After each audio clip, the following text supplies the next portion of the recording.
gross human rights violation, weaponizing of guns, threats by Muhoozi, behead Robert Kyagulanyi Ssentamu, demand for M23 to leave Uganda as well Congo.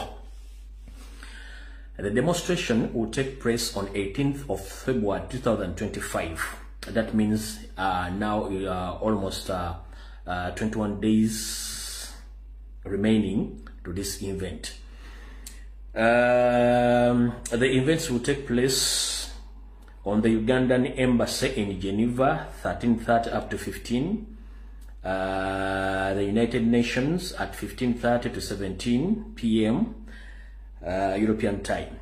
For more information, please contact Mrs. Marie on her telephone number +41 79 46 64 43. Kanjidem. Please contact Madame Marie on her telephone number or on contact number +41 79 46 64 434.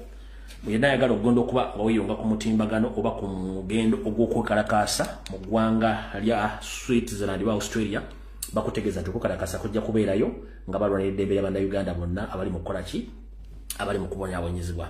Akalanga akasembayo kaakano tusimbule tugende ku nsonga endala. Alright, kano ka People Power Stroke National Platform UK bakutegeeza demonstration. Uganda High Commission, Uganda House, 5859 Trafalgar Square, London, WC2N5DX. Friday, 14 February 2025 at 11 a.m. up to 16:30 p.m. Demanding Dictator Museveni and the government of Uganda free all the remaining political prisoners still in legal detention and abduction, corruption, human rights abuses. Free political prisoners in Uganda, free retired Colonel Kizza Besigye and free Elon Kiza. For more information, please contact the organizers on their email address, official UK People Power at gmail.com or +44 75 97 73 6065. Kali gwenna anayagala okwekalakasa mu ggwanga lya Bungereza, okwekalakasa kuuko kujja kubeera ennaku z'omwezi zembagambye mu kalango kano kujja kubaayo ennaku z'omwezi 14 olunaku olwa February omwezi gwokubiri, kitegeeza esigala ennaku ntono nnyo. Alright, kati njagala tugende mu kalowoozo ka leero, tugende mu Kiggula Luggi tusimbule video nga bw'eneebeera. Mumpulidde bulungi nnyo, obwongo butono ojja tusomya video yali egenda kubeera mukko ebintu ebigumugumu mukko tujja gitambuzaawo. Akalowoozo ka leero,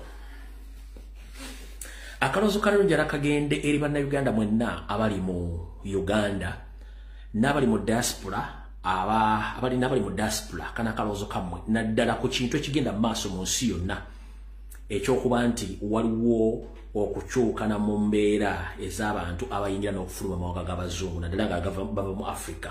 Akalowoozo kano ngenda kabaweereza mukawule bulungi nnyo. Fe mu kalowoozo kano ngenda kuyita mu lufumo olugamba nti tosekerera wankenku kubanga naawe owanise. Tosekerera wankenku kubanga owanise. Luggwayo lutya nti edda mu Buganda twayisanga omwenge omuganda oba omwenge gw'ebigere. Omwenge guva mu menvu oba guva mu mabidde. Amabidde gano ebiseera ebisinga bagabikkira ku kibanyi oba ogabikka mu ttaka ne bagabikka bulungi ne gabuguma ne gengera. Kati ebiseera ebisinga nti wabeerawo abantu abasogola omwenge ogwo ne bagubeeza waawo, olumu ne gubulwa akatale ne gukenkuwala oba mu kimuyita okugulwa akatale ne gukula. Kati omuntu yenna ng'owanise amawidde ate n'okwata obulinga yabo n'osekerera oli akenkuzza omwenge olw'okuba buliddwako abanyi oba abaguzi, jjukira naawe amabidde go gawanise gali ku kibanyi oba wagatadde mu ttaka ogabisse nga naawe ekikula kye kimu kyagenda bwegana bagengedde ogenda mu osogole omwenge. Tewali njawulo ekyatuukako olinawe kisobola okutuukako. Kati yensobola kimbawo akalowoozo ka leero mwenna bannayuganda bali mu diaspora n'abali ewaka. Ng'omuntu atanatambulako saagala osekerere nnyo biki ebigenda mu maaso mu nsi z'abazungu okusingira ddala mu America, mu Canada, Bungereza ne mu Europe ne mu nsi endala. Olw'Abannayuganda batalina mpapula ziboogera ku kubeera mu nsi ezo. banji mbala ku mitimbagano muga nti bakomewo tebalina kye bakole bali Aida Ndisodale batuleka wano biki we nkugambidde wani tosekerera awanise wano njana kuga muganda wange ndi tosekerera awanise wenkenku gwe awanise tosekerera wankenku ne mu Uganda mwoli endaga muntu yayagwako tokyali mu Uganda buli afuna ensimbi ogenda okweyongera mu Uganda agenda anonye kikwe magali diba mu nsi batayagadde yandiyagadde okubeerewa wabula embeera ye muforcinga zino ensi zabulaze tulimu n'oba oyina ebyogere essaayo n'osobola okukola ensi byogera bikujjako wabula naawe ali mu diaspora nga wafuna ebyogera ate ng'olina omuze oguwaabira banno olwokuba ne bagenda oba osobola okuwaayo mu Uganda muno omuntu atalina mpapula ng'omanyi waali omuwewa kuwe ssente muganda wange nawe nkujjukiza nti tosekerera akenkuza ng'owanise lwa nsonga osobola okukola ensobi emu nawe butuuze ne babukujjako nodda kyekimu Uganda enjawulo eba nti gwe osobola okufuna omulimu mu bwangu era mu system obaamu n'atalina byogera azulu naye asobola okufuna omulimu under table n'aba ng'akola ate era ye ne waba ng'akwatiddwa gwe tolina woosalirwa just nti bannayuganda tulina okuyiga ekigambo kimu nti buli muntu fa ku kikwatako bw'osekera omuntu olwokuba talina mpapula ga gw'olina naawe essaana basoboleze kujjako ekyokubiri aba teyeeyagalidde ebintu bigaana si buli muntu nti asobola okufuna empapula naye gwe omuntu aseka e Kampala mbu abali mu Amerika babakwate babazze badde ewaabwe naye mu Uganda bajja kukwata bakubuzibwa ku kidnapping sina kindi nga naawe oli Aida Ndisodale nga tolina ky'olina okitegedde bulungi nnyo kati njala bategeeza mwenna basekerera abantu si bamukwadde ku street e Dubai bamuzze e Kampala muganda wange ky'oliko tokimanyi ekigoba omusota musuyi ne kidda ku lukalo bakuttaka nga gutambula kitegeeza ekitokota si kisaanikire munda naawe gy'oli toteredde muleka abantu babeere mirembe ekirungi nti ssente z'abakozesezza okugenda tezibadde za nnyoko oba za Alooni oba za kitaawo muleka abantu babeere buli muntu alina ebizibu byawukana buzito naye mwe mudde e Kampala amuli mu Bulaaya simwe twafuna epapula bakwate bazzeeyo munnange ekintu kyosekerera kyandiba nga kigenda kudda kuggwe muve ku bantu buli muntu alina ennaku ye abantu balina ennaku lwakuba tebasobola bagamba gwe naawe oyinza n'okuba nga olina empapula naye nga toli wa mugaso eri famire yo oyinza okuba olina empapula naye nga n'okukola tosobola oli munafu nnyo olinga mukagwamu ovulo naye ng'omuntu atalina mpapula musajja wattu alina ebintu byakozemu kaseera kabaddewo nga tazirina kubanga ye abeera kuwunkenko okusinga ggwe njagala twawule omuntu atalina mpapula akola nnyo okusinga alina empapula kubanga alina empapula abalowooza yakikuba nga yakimala kale okuseka kube kutono nti olwaliro lwabwe enkya lujja kuba lulwo tosekerera muntu yenna bakwatidde n'atikkibwa kubanga tomanya nawe ekiddako bayinza okukwata bakutikka ndoza muntegedde bulungi nnyo kekabadde akalowoozo kawe katugende ku kiggulalogi ekiggulalogi nakyo kigenda kuba kifaanaganamukko ne akalowoozo ekiggulalogi kyanjala kiweeza bannayuganda mwenna buli omu gy'oli vidiyo zange oba oziwuliza oba toziwuliza oba onjagala oba tonjagala kino ekiggulalogi njagala kikuweereza okiwulire bulungi nnyo kyekiriwa kigenda kufa mu lufumo olugamba nti bataka nkwenge gw'olya naye wattu yakulyamu olukuba yakutta abataka nkwenge gw'olya naye yakulyamu olukwe era yakutta lwaki abataka nkwenge tubeera n'abantu bangi ne tubafuula mikwano gyaffe nombabuulira buli kyama kyonna ekyebuziizi n'omuyingiza ne makaago n'omuyingiza ne mu kisenge n'omubulya buli kimu kumbe yibambi anoonya mbibye nga lwe munaatabuka naye mufunyewo okusoowagana wattu buli kimu ajja kyogera kyakulabyeko mu bulamu bwe abantu bannayuganda ddala munnange balyankuzibwa nnyo nga nessuwaani y'emmere esobola omwogeza ebyama bya mukwano gwe omutwalo gw'ensimbi gusobola omwogeza ebyama bya mukwano gwe kubanga abataka nkwenge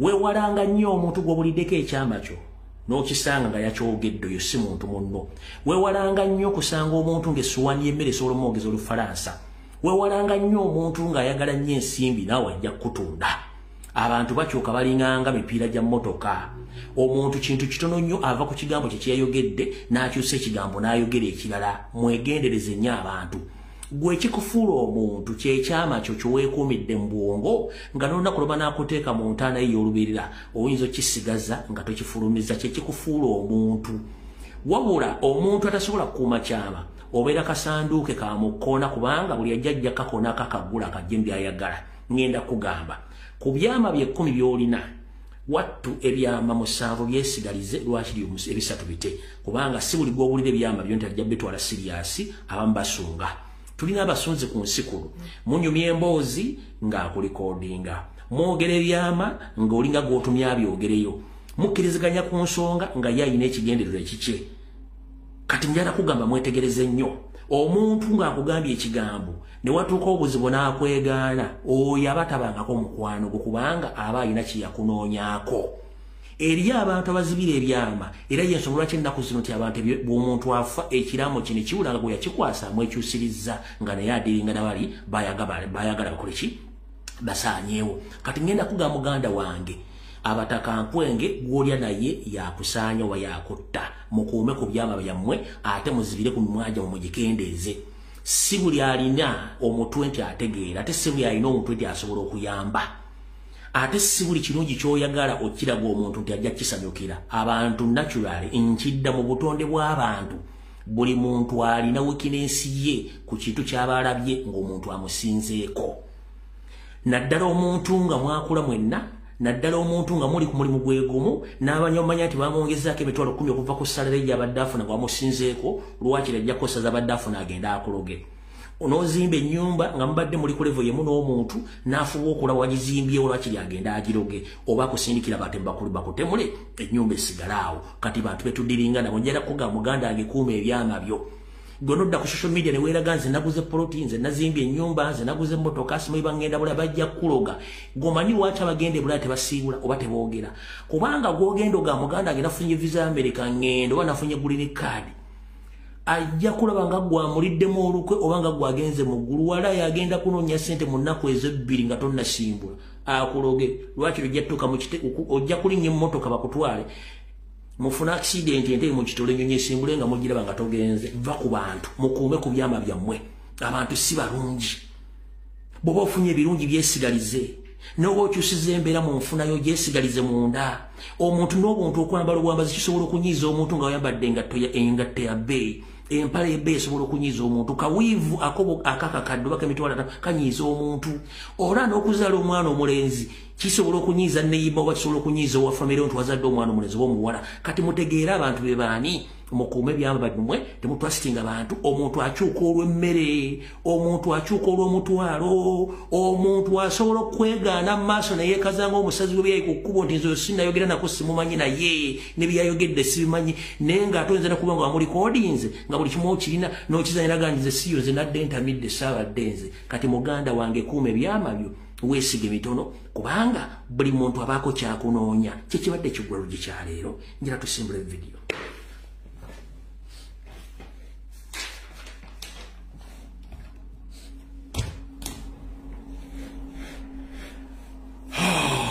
Yesu Kristo Mukama Katonda ntaasamaliriza evidiyo yaleero bulungi nnyo kuba eyinza okuba enkalomukko tutandikiddewa ngenda kusaba comrade yenna ali ku social media togeza n'ogwa mu diversion ya full dot ne muganda we Zubeida eyo diversion Museveni akuliyetiza ebintu bingi nnyo okubajja ku nsonga ye Kongo butagigoberera okuwansinyisiganya ebigambo wakati wa Zubeida bya ntalo ne munne full figure eyo diversion teina we yasibuse teina buli kimu oyo omukyala bonna mubamayi bonna bakozi ba state kati tebakuwabo tebamalira budde ng'olwegenda mu ntalo z'otamanyi mubaveeko toshiyalinga kintu kirimu olutalo lwa Zubeida ne full figure please tukoye diversion ekyo mukireke temukyogerako mbaleke beetwale bwe banaako bajja tutegeera ekirala Museveni agezezzaako nnyo kulyetenga diversion okugjawo information ekwatagana ku lutalo lw'e Congo muno mweyakoledde ekintu mwena kye mutaasobodde kuwa matu kyenjagala nsoke nakyo nkibategeere mukitegere bulungi nnyo wano nzize nkola video nga mpisa security alert ku bajjero bonna abagenda okuwummuzibwa n'abaawummula n'abakyalimu active service nembaga Museveni ne mutabani we balina tactic emu nti bwakuweesa omukono guno ogwa kkono ogwa ddyo gubeera mabega nga alina kyakuplaningira 1 Otalo Kongo bwe lwatandise Museveni yabadde alina okunoonya ekintu kyonna ekigenda okubikka amawulire g'e Kongo kyekiruwa kulw'okusonga nti balina black book eri ku CMI jjukira CMI eyo kitongole kiramba kibega magye na poliisi n'abantu ba bulijjo ate iso nakyo kitongole kibega munda naye kyo ate ebiseera bisinga tekimanya bimuseemu ayi kati Museveni balina ekitabo mubawandika kiyita Black Book nti ono tugenda mujja otayimuyite natuuka naye tulina abayimagensi basobola okukola nga diversion ate ngera tubajja nga tubaagala Brigadier General Charles Oluka abadde akulira iso yattiddwa bamuwadde obuyawadde obutona afa baade bagikozesa nga diversion okujja abantu kumunete kyaganya okukwatayo kubanga teri mukozi wa bikolobero nga Major Charles Oluka abaddewo nga yaduumira ebitweko tebikwata n'okutulugunya abaana nga temumulabako yabamusiba mujjewo nenga yabadde tactical action one baade bakigala kikozesa nga diversion secondly bamu eliminate ekyomujo olw'ensonga nti abadde tasawundinga nnyo nti ye boss nga Emi Katabazi deputy we yatambula worldwide ya conducting a seminar ya conducting ebweru okwatagana eso okubega n'okuwa abantu obutwa nga Emi Katabazi deputy we abera active nnyo kusinga boss we wa iso kati olwo musibali balina omujo olw'ensonga nti abadde takkiriziganya na kintu kya muhoozi project oba muhoozi okutwala eggwanga ng'omukulembeze badde bamutereka buteresi naye nga bamutega akanyebwa abeere waawo under the influence of Salimu Sale oba bakwata bakuteeka ewantu gwe n'olowooza nti oli safe naye nga toli safe kino njagadde mukitegere bulungi nnyo nti Emi Katabazi yabadde almost yabadde director wa ISO bakubadde bali bamufudde deputy ozo mukitegedde bulungi nnyo kya diversion yanaganya okukwata era afiiridde bwereere naffe tujja kusanga kubanga Justin Jawulo yaludde nenga kitalo nnyo family abalugana okukona emikwano kufiira omusajja oyo naddala baganda ffe abamambuka nti tubaga ebigambo bingi nnyo ne muganya okutegeera ezo sudden deaths ezigwawo zibeera well planned nga n'obuto babuseti nga ddobo omuntu obuza mukitegedde bulungi nnyo awo nawo tuvuddewo ekyomwami yoyani Emi Katabazi njalo tuna mukisa guno ekyamwami ekya Charles Oluka abadde iso boss njalo tuna mukisa guno okubagiza family ya omwami abadde taata waffe oba jjajja waffe omukulu Muzeeyi Kamulali yali awangalya mu ggwanga lya Amerika naye bwe yafuna obukosefu ng'emyaka era gikeeye n'asala wadde Kampala awummulemu bifaananyi mwabira ku mutimbagano kitalo nnyo kya Muzeeyi Kamulali mukama akuumuze mirembe bagenda kuzika olunaku ndooza lwa Sande ne famire abaluganda kona emikwano mukama abagumira basaasire jjajja afo yabadde ayagala nnyo enkyukakyuka naye tasobodde kulaba ku nkyukakyuka mukama amututte naye omulimu gwagukoze kale jjajja affe mukama akuumuze mirembe tumufiiriddwa nnyo olw'amagezi amangi ne hisitole by'obufuzi gw'abadde alina ne tewali kyakkola mukama akuumuze mirembe Muzeeyi Kamulali bannyinaze baganda bange mwenna abava mu ntumbwe za Muzeeyi Kamulali kitali nnyo mukama abakengirize kati njala tutandikira video ey'olwaliro bulungi nnyo tugitandise tutya mwenna njagala tusooke tuzza akatambi emabega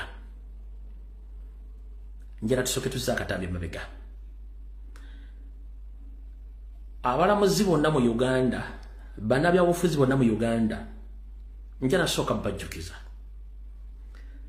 ndabye musanyuse buli omu asanyuse which is okay you are free to get excited but musanyuse ki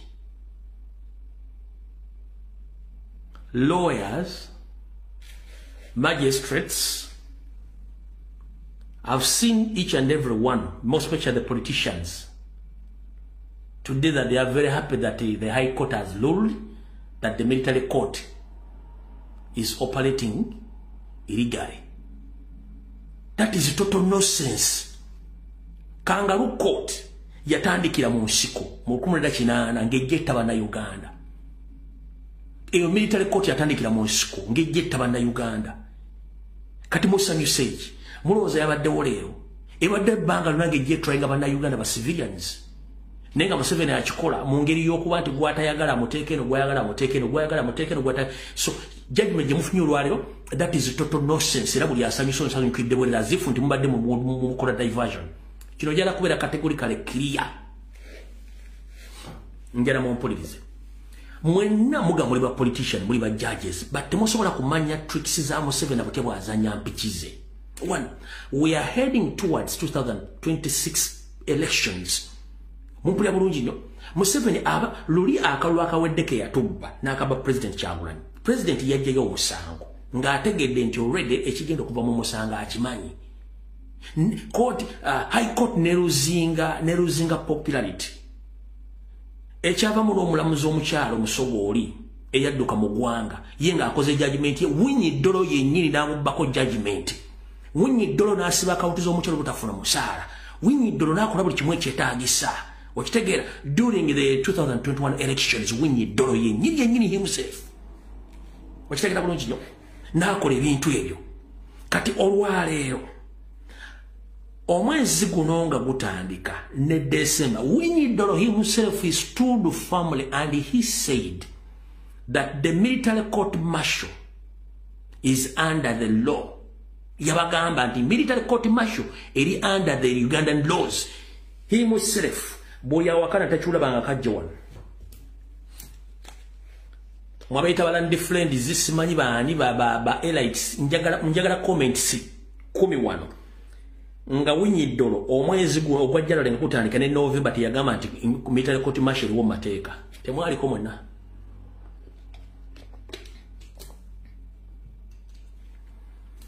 Temwali ko kirifukanga veuna agambi yaliko.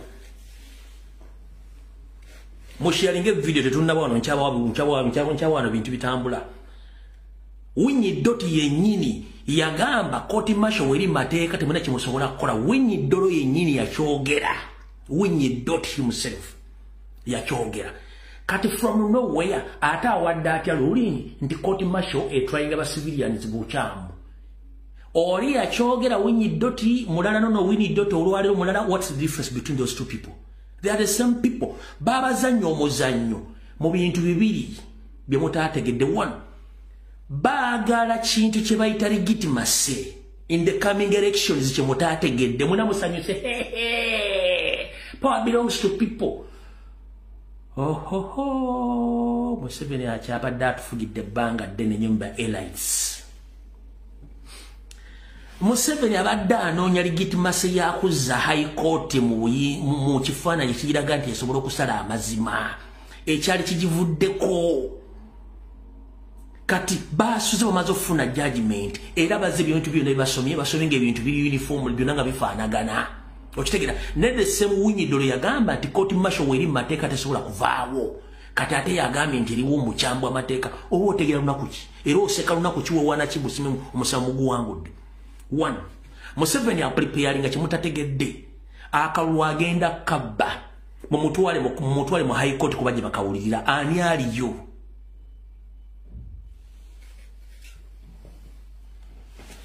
Ani ali mu court, ani ali mu High Court. The same people bali mu court High Court bamugendo twali petition yammwe ebivudde mu kulonda kye mutaategedde gwe muzanyo gw'abazannyi ayagadde abasigire ekifaananyi nti High Court esobola okustandinga independent nekola anonymous decision nti kati ku lw'abana Uganda kooti y'amagye evuddewo maama oba esigadde omusome abantu ebakozesa ebateekamu mu kyamu. No babazannyi ngenza okulaba looya kyekyo baba kati mugenda nti musabye fayiro zonna zidde si bwe kiri nti okimanyi nti eri abantu abamaze luzira emyaka 48 nga emisango gyabwe tegiwulirirwa. Okimanyi nti eri abantu abamaze emyaka 4, 5, 6, 8, 10 nga bali luzira nga tebagendangako mu kooti kulya misango bagenda olunaku lwe basomera emisango tebaddanga. Kati Museveni kyagenda okukola era ayinza n'okukyalenjinga ruling eyo okubazannya tit for tat. Nchidamu zikano mpidi moja kaji. Museveni ayinza oteekamu okusaba kwe ng'awakanya ensala. Oba n'akulekawo naye emisango giri ne basigala ng'abantu abali babatwayingira mu kooti. Oba si kyo bonna baba transferinze emisango gigenda mu civilian court bazannye delaying tactics ng'abantu basobola kujja mu kooti kulwa misango gyabwe. Ekyo mukiteeke kabiri. Nemwe nambale mbadde excited era mwe kooti yamu era mukino twanyimanya mubadde mu kimanyi nti kooti yo teri mateeka since day one myaka 4 kooti tebadde mateeka tekkirizibwa.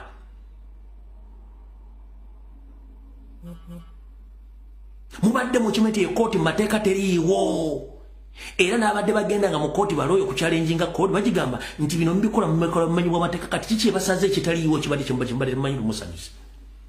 ayagadde kusiiga kifaananyi abantu bona byakalonda bagenda omuzanyo ng'akalulu damaze okukabba nti bali hole bulungi nnyo kati babasalidde ne bwena musi mbalayo musale ngamba kati sikansooka kubuuza bonna balooya n'abadde mu musango ogwo babadde nga luddawa okujja publicly to condemn the acts of court martial. It's just a simple question and I need the answer. Balooya bonna be mulayo musango gwabaddeyo ne balandisime kasasira babadde waawo babadde nga luddawa to condemn ogenda onoonye social media platform handles zaabwe ne offices zaabwe batulege video babadde bakondemminga court martial okwata abaana ba Nuupu okubasibako emisango okubawosa mu kooti y'amagye until ye owaabwe comedian wazze mu kooti eyo n'ateekayo ka apiiru kati ki ekikyuseemu bajja bavuga ebyobufuzi mutategeera nze nasooka kusoma mu 7 n'ebikolwa bino engeri gyakola nga temusoma gwe mbule bajjaji bonna abalamuzi abaddemu waliwo yali akondeminzeko court martial balooya bonna abaddemu waliwo yali akondeminzeko court martial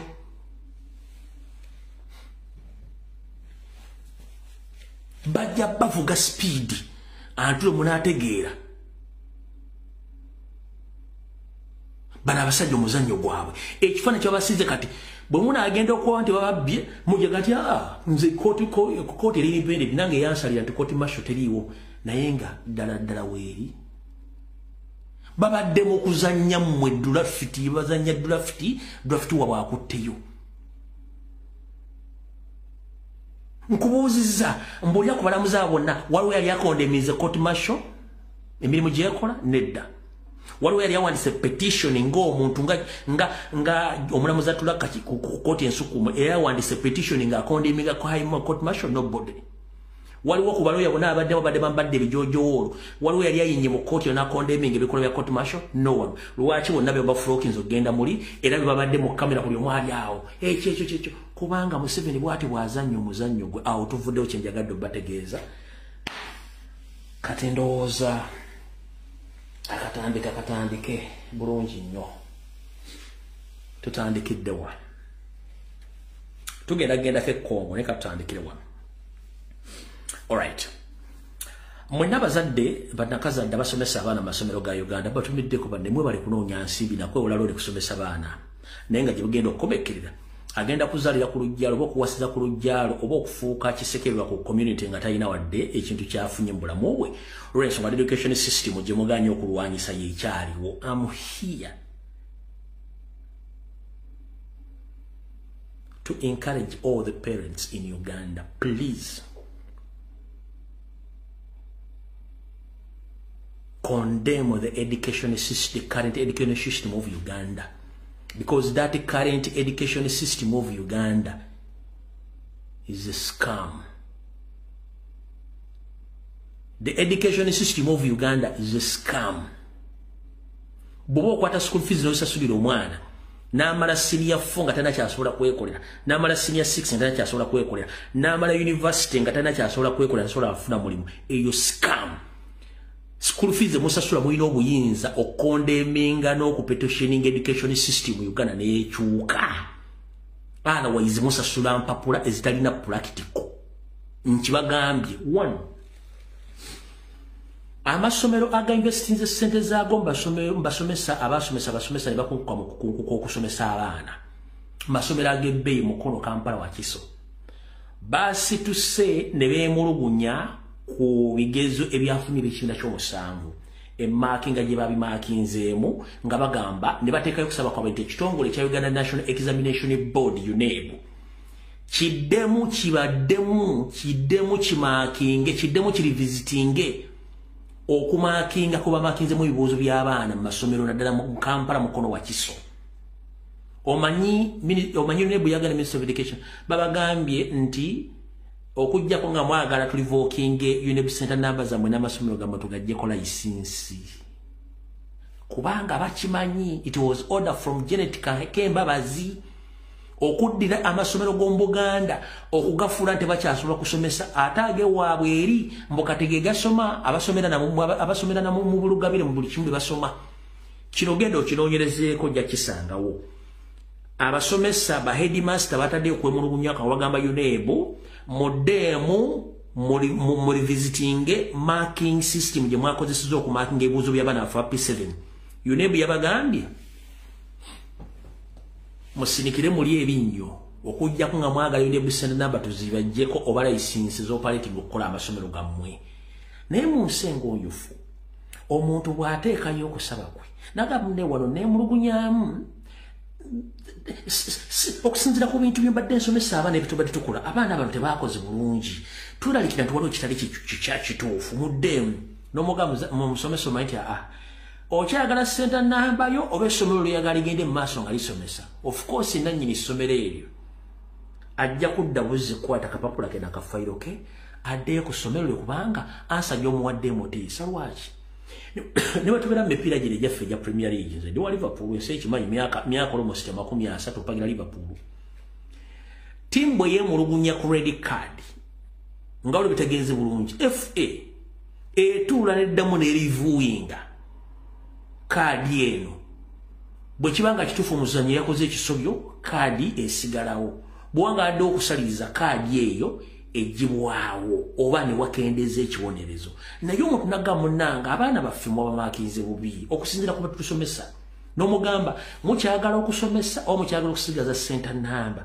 eyo si yebeera ansa okujjako nga Janet nawe olina ekigendererwa so Uganda muzuukuke bwe mutazuukuka buli kimu kijja bayitako mu ngalo nga mukola ki nga mutegeera naye nze nsibya nga nkugamba nga nfundikira mu kanyumero kano somesa omwana omulimu gw'omutwe muyigiriza omulimu gwakola abe nga asobola okukola emirimu gye munyooma emikyafu gye girimu ssente nkiddamu emirimu gye munyooma nti mikyafu gye girimu ssente ate era emirimu gye munyooma gye emirimu egivaamu omuntu okusobola okwekozesa okusinga okunoonya empapula ng'azitwala mu buli office ng'anoonya omulimu teri muntu alina mirembe ng'omuntu eyeekozesa yamanya ssaawa zaazuukuka yamanya ssente meka z'akozesa yamanya ssente meka z'ajjako yamanya ddi lwagenda okwongera mu bizinesi ye naye gwe gwe bakozesa toba nasse kubanga always boss yaba omunene kubanga yaba investor yamanyi bw'ateeka ssente ze fuba nnyo okula mu bulamu bwo nga weekozesa kubanga omuntu akozesebwa taba na choice mukama asobola okukola ekikyamu nga kikyamu naye olina okugamba yesissa bw'ogaana agenda kugoba ogenda kulyawa muyige nnyo okuyigiriza abaana bamwe emirimu okuba bulooka si kufa abantu bangi bagagadde mu kuba bulooka mugimulabanga emirimu mukyamu okwokya amanda si muli mukyamu okuvuga boda si muli mukyamu okuvuga taxi si muli mukyamu okuyola kasasiro si muli mukyamu kyoba olina okufuna kiri ekintu eki nti kasitoba nga ofuna ekigula amagala eddiba nga oyingiza ensimbi obudde bw'omala ng'okola application osaba looni mu banka obudde bw'omala ng'osaba neighbor wo ssente akuole oba manerenda bwe budde bw'omala bw'oba otwala okuba nti weeyigiriza okuba nti osobola okwebeezaawo omuntu eyeekolera banga omulimu gwe mukyafu taweta mugongo agenda okwegaya manerenda amuule ssente kubanga akimanyi ye yamanyi engeri gy'atambuzamu ssente ze okusinga okugenda okulowooza nti ogenda kubeera bakunoonyeza emirimu kubanga buli lunaku abaana basoma tewali emirimu gye munyooma gye girimu ssente enkulabula abasajja basuubuza batunda ebinyeebwa abatunda kasooli abatunda ebintu mu mabutale bakola ssente abatunda ebirime naye mwe babaterawo system nti omuntu bw'asoma muteekako kino ekikoofiira nti olwo aba amazeeyo banoonyerezeeko bonna basinga okuba abaavu mponga byoya byebabeefula nti baasoma abasajja balina amayumba gabapangisa mu Kampala mukono wa Kiso bonna basinga obungi ba P7 dropout ekinene nnyo ba P7 dropout oba senior 4 abalina ennyumba ezipangisibwa n'abamu tebaasoma abaana be babategeerera njagala onoonyeza ennyumba z'aba elite bakola mu banka okujja nga yabye bubbi oba bakola mu gavumenti balandiroodi abasinga bonna tebaasoma lwaki balandiroodi tebaasoma lwaki abasinga okukozesa emirimu bannayuganda bonna tebaasoma naye ng'ate abaasoma tebasobola kwetandikiramu sooka weebuuze omutwe gwo kozesa omutwe gwo buuze lwaki abaliwo abantu emirimu bo tebaasoma nga bo emirimu baasoma gwe yasoma alina diguli osula mu nyumba ya landlord ataasoma otegera lunaku ki goza sente yazijja ku maato yazijja mbire njagala musooke mugjewo ekintu ekyo kye babateekako abazungu nti bw'osoma n'ofuna diguli oyawukana ku bantu abala emmere gy'oli esigala y'emu omukka gusa gwe gumu just mentality y'erimu eri nti nze nasoma okusoma nga tolina kyosobola kukola muganda wange oba weerimbye kola buli mulimu gwonna ogusoboka ng'obudde bukyali awo tovuddewo nawo Kati tugenze ewa Dr. Luther Cheng, Minister of Health, n'ababbi ne munne wa Dana Twine. Luther Cheng. Ne Musenero. Musenero mucha mujukira. Mujukira omusajja mukazi yatuguze mmese yagule mmese milioni 8 emmese zibayita ensenero. Kati video etandise. Video etandise abantu abasatu Musenero, Dana Twine ne Luther Cheng betaaga wano. Kati yatuguze mmese ensenero oyo bonna betaaga wano. Mwena abadde bangoberera ebbanga lyonna nzize nnwana n'ekitongole kya Chief Military Intelligence ne Minister of Health nga baagala creating ebirwadde okugema abantu banna Uganda n'okuteekawo ebintu batiisatiisa. Ndi wano tegeeza eggwanga bannange tetulinayo ekirwadde kye bayita Sudan Ebola. Lwaki? Ekirwadde kyonna bwe kigwa mu nsi immediately World Health Organization n'ebitongole ebirelated bye bisoko kiranga era ne bitegeeza ensi ezisinga obungi nti byawo yati mu Uganda waliyo ekirwadde. So si Uganda yennyini kwerangira kyolere n'ekiwaneki n'erinnya Ebola tubadde tumanyi nti abadde ayitibwa plain Ebola. Kati bano bataddeko Sudan ne Sudan waliyo Ebola. Sudan waliyo Ebola. Dr. Luther Cheng, Dana Twine, ne Musenero mubbi w'emmese. Mwasoko ampox yaganye, mumadde muzunga na ampox muli mise namba ampox yaganye. Kati ne mujja ne Sudan Ebola. Naye nga mwamutumye erinnya Sudan. Sudan teri wadde mulwadde w'Ebola no Ebola abeera plain nti Ebola tabeerako location gy'avudde wa destination. So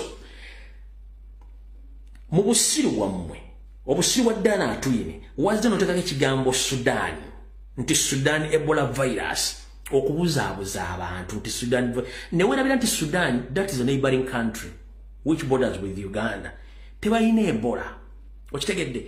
Kati kyabadde kitya kandi bavire ku ntono kumala okweexposing abantu bano. 1 akalwa akawedde mu 7 senyiga 19 yamuyamba nnyo okendeeza abantu abaali beesomye okujja okumuggyako ne mu campaign za president. Yalina okukozesa ekigambo kye bayita senyiga 19 okugamba omuntu obutakuŋŋaana. Essaawa badde banoonya ekirwadde ekisobola okubayambako okukendeeza gathering singa kalulu kaba katuuse. Baze bateekawo birwadde simanyi malaria outbreak simanyi bateekawo ampox outbreak. Kati ekyabaleesezza kino ekya Sudan Ebola virus kikubisa bakutte ejjinja ne bakuba ebinyonyi bibiri byebiriwa ngenda kunnyonnyola otegere bulungi nnyo. Dr. Dana Twine 1 baagala kukozesa akantu ako okutegeeza abantu nti ebintu by'okuŋŋaana naddala mu kampeyini ezengedde tebigenda kukkirizibwa n'okusawula down. Kubanga tusomesa abantu protestive vote kati bajja kugala tulumala okulwadde wammwe waliwo ekirwadde wammwe. Ba protestive vote butakuŋŋaana abantu kuŋŋaana kuba twabagambye nti protestive vote etegeeza kulonda kaluluko kukakuuma bwe bakalangirira w'otandikira. Kati kyebaagala okugema okujjongeza mukitegedde bulungi nnyo. Baagala kukozesa ekirwadde kyonna kyebaagala okuleda nga zennwala n'ebirwadde kati baagala kikozesa okutandika nga kyebabayamba okusenyiga 18 kyebayamba. Kati kino kyebaagala okuleda. Ekirala kiikino wano wammanga. Oluvannyuma lwa muzeeyi Kinvinvi Binyonkondo bifeekera tonye mooli musajja mukulu Donald Trump kawandula bigambo okubagamba ebigabenda bagambye mu ka video kenda kozola okusata tanakala bagenda okalabeko tuseka n'abajjako ensimbi eziyita mu kitongole kya USAID n'abagamba mbawadde emyezi 3 nga munda z'ensaasanya ensimbi ze mbadde mufuna. Kati njagala nsooka embalambulira ensonga zino muwulira bulungi nnyo. 1 America ekozesa ssente z'omuwomusolo okuwa ensi okuvujjirira amawanga gonna buli project gye baba bagaddemu nga balinamu interest. Ssente ezo ensi za Africa zizikozesa mu bintu bingi. Yoseriti Bahabulwa abadde akozesa ensimbi zino okulwana entalo z'ebyobufuzi munda mu ggwanga ne bweru w'eggwanga.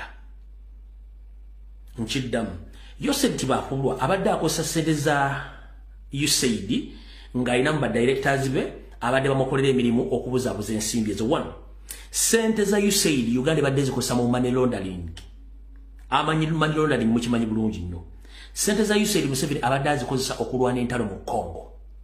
N'abadde azikozesa okulwana entalo mu Congo, abadde azikozesa okugula amataka g'abantu n'okubasenda n'okugula ebyokulwanyisa. Let me put this in English. As the president of the United States directed that the USAID donation must be stopped for 3 months until there is a proper accountability in those donations. In the country called Uganda, where I come from, the money has been used in different projects which have been operated by 70 agents in different areas, mainly in money laundering. Secondly, that money has been used in sponsoring M23 in Congo and purchasing weapons across the world. But this gentleman has been camouflaging, using the parliament, tabling request from the parliament, but that was just a decoy to confuse Ugandans that this gentleman is asking money from the parliament, but unfortunately has been using USAID money in his personal businesses, including supporting M23, purchasing weapons, and money laundering.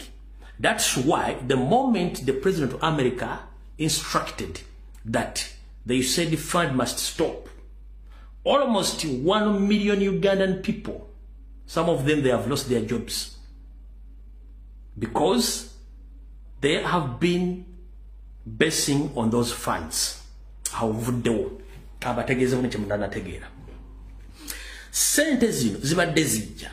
Museveni nga yateeka abantu abaaka bano mu buli department project yonna sente zibadde ziyita nga bazikwata, nga bazikola mu money laundering, endala nga bazikozesa okutambuza entalo zaabwe za M23. Wabula abadde nga ajja mu parliament okubuzaabuza abantu nga n'ekifaananyi ky'abasindikira kyekiruwa. Museveni abadde nga ajja n'asaba supplementary, n'ateekawo supplementary budget mu parliament bamuwe sente. Abadde nga ajja n'ateekayo sente nga bazita classified expenditure nga nazazisaba bazimuwe nga teziriko mbalirira.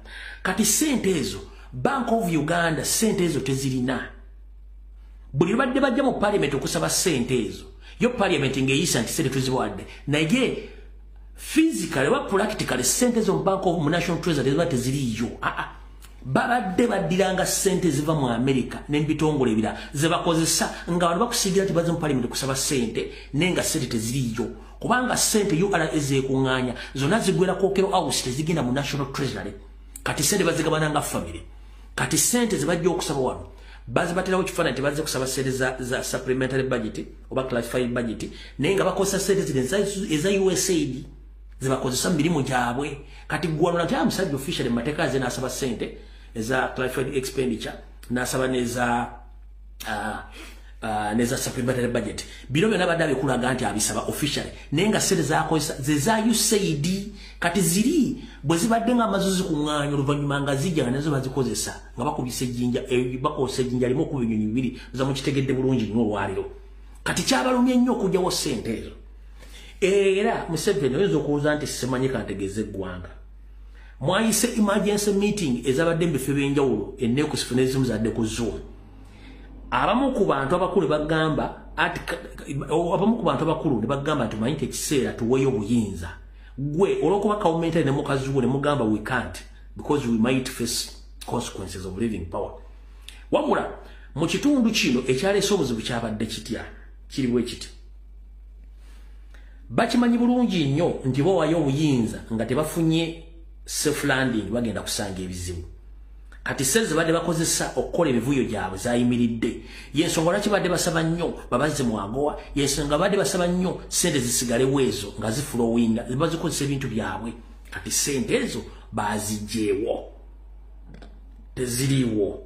Naye America erina ekisa kingi nnyo. Muyinza okulya nti ate sente zirabirira balwadde bakafuba basirimu za bazigambye kale zo zigira zitambula bwe zityo nga bibiri mumanya abazungu muloza ati abazungu basibira ku kigambo kya nedda abazungu nabo ebigambo byabwe tebinywera olwali omugamba kino ekyagenda kuddamu kiringa alina byayagala abadde akusika eriyo abeekubya akusikamu nawe ate obimuwaakuwa essente kana ekimubuzo kyulako nga kizeewo naye ng'ekikulu kiri nti bano ssente badde bazikosa mu bintu byabwe nga mubaba balowozesa nti eno bakola ekintu kumbe ssente bazikolamu ebintu ebyo kati bano ono Dana Atwine ne banne olunaku lwajja okujja okugamba nti waliwo Sudan virus Ebola babadde baagala kusika eriyo World Health Organization ebawe ssente Dana Atwine mwaje musooka okukola ebigambo ffe tuba twabalabye dda olwagaddewo USAID fund badde balina okuleetawo ekirwadde kisikirize World Health Organization European Union Abongereza Canada okulirizinga ssente mbalwanyize ki balwanyize virus njera soka kubuuza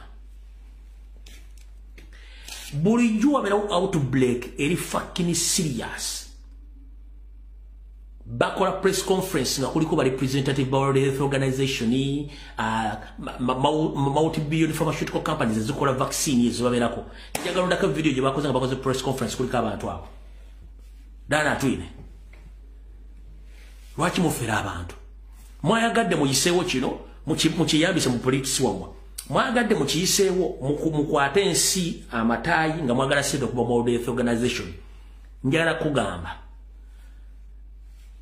nyabo ne babbi bannammwe mulekerawo kubba eggwanga temuna gye mugenda kutwala ssente World Health Organization genda bawa ssente ekyo ekirwadde kyogwa kyetereddewo Sudan virus Ebola Sudan giwatadde kerinya Sudan lyokka mu ntandikwa Sudan teri Ebola gulutalekako virus ko Sudan virus kyekiriyo lwaki bataddeko Sudan wuliriza bulungi nnyo balina okunyawa amazzi soko mpandikire bulungi soko mpandikire wano nga ze sina kugamba bulijje ebirwadde bifutuka mu nsi ki virus zonna zifutuka mu nsi ki awo soko mpandikire wano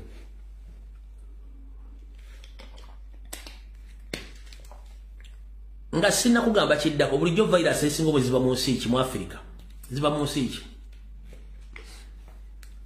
kanyewa amazzi wano wandiika wano temwetya virus ziba mu nsi ki mu Africa kando nge virus zonna ziba mu nsi ebirwadde byonna biva mu nsi ki mu Africa gye bitandikira lujja nkonge nkwagadde nyo virus zonna ziva Congo Dr. Ruth Yachenge, how are you? Dana Atwine, good evening, madam.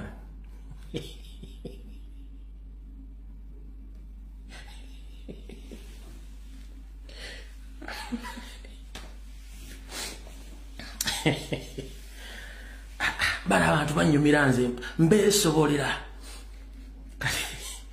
kati olwokuba Congo waliyo olutalo lwa M23 wali mukuba munyala mufubutula bage betuga ati virus yavudde Congo tujja kuba twokya katuteekewo Sudan embwa maguja ne Sudan teka mu Sudan virus wakisiko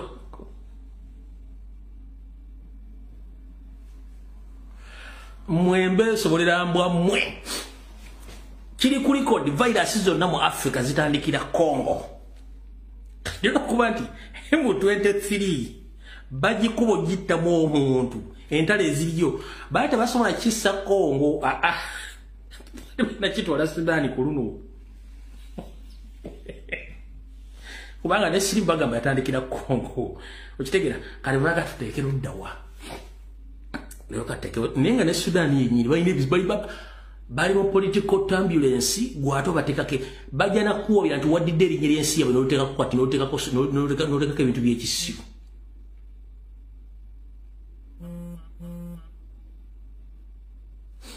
mu bufunze Dr. Dana Atwine go and eat your mother something with your Sudan virus mani kokusmeka sasiro go and eat your mother something in your boss's voice. We are heading towards elections. Now you are coming out with those sijui cooked information about the viruses. Whom are you fooling? All along I've been fighting with you, with Minister of Health, CMY, because you are trying to move around, creating nonsense because you want to save your boss. We are heading towards elections. You are looking for money. Now you are changing goals that there is a Sudan virus Ebola. The world knows where the virus comes from. All viruses in Africa starts from Congo. Because you know that Congo is having some political problems. Now you decide to nickname the virus from Sudan.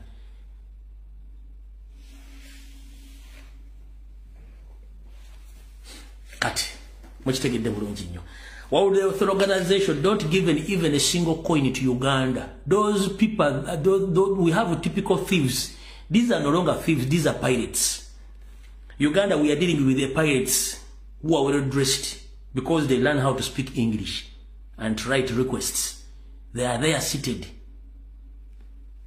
Out of the Mokatagende. Dr. Dana Twine, the world is watching, each and everything is on media. Please try to fool around, fool yourself, not Ugandans. And that tendency of immunizing Ugandans, most especially in the central part of the country, stop your stupidness. Sudani virus waka mulya.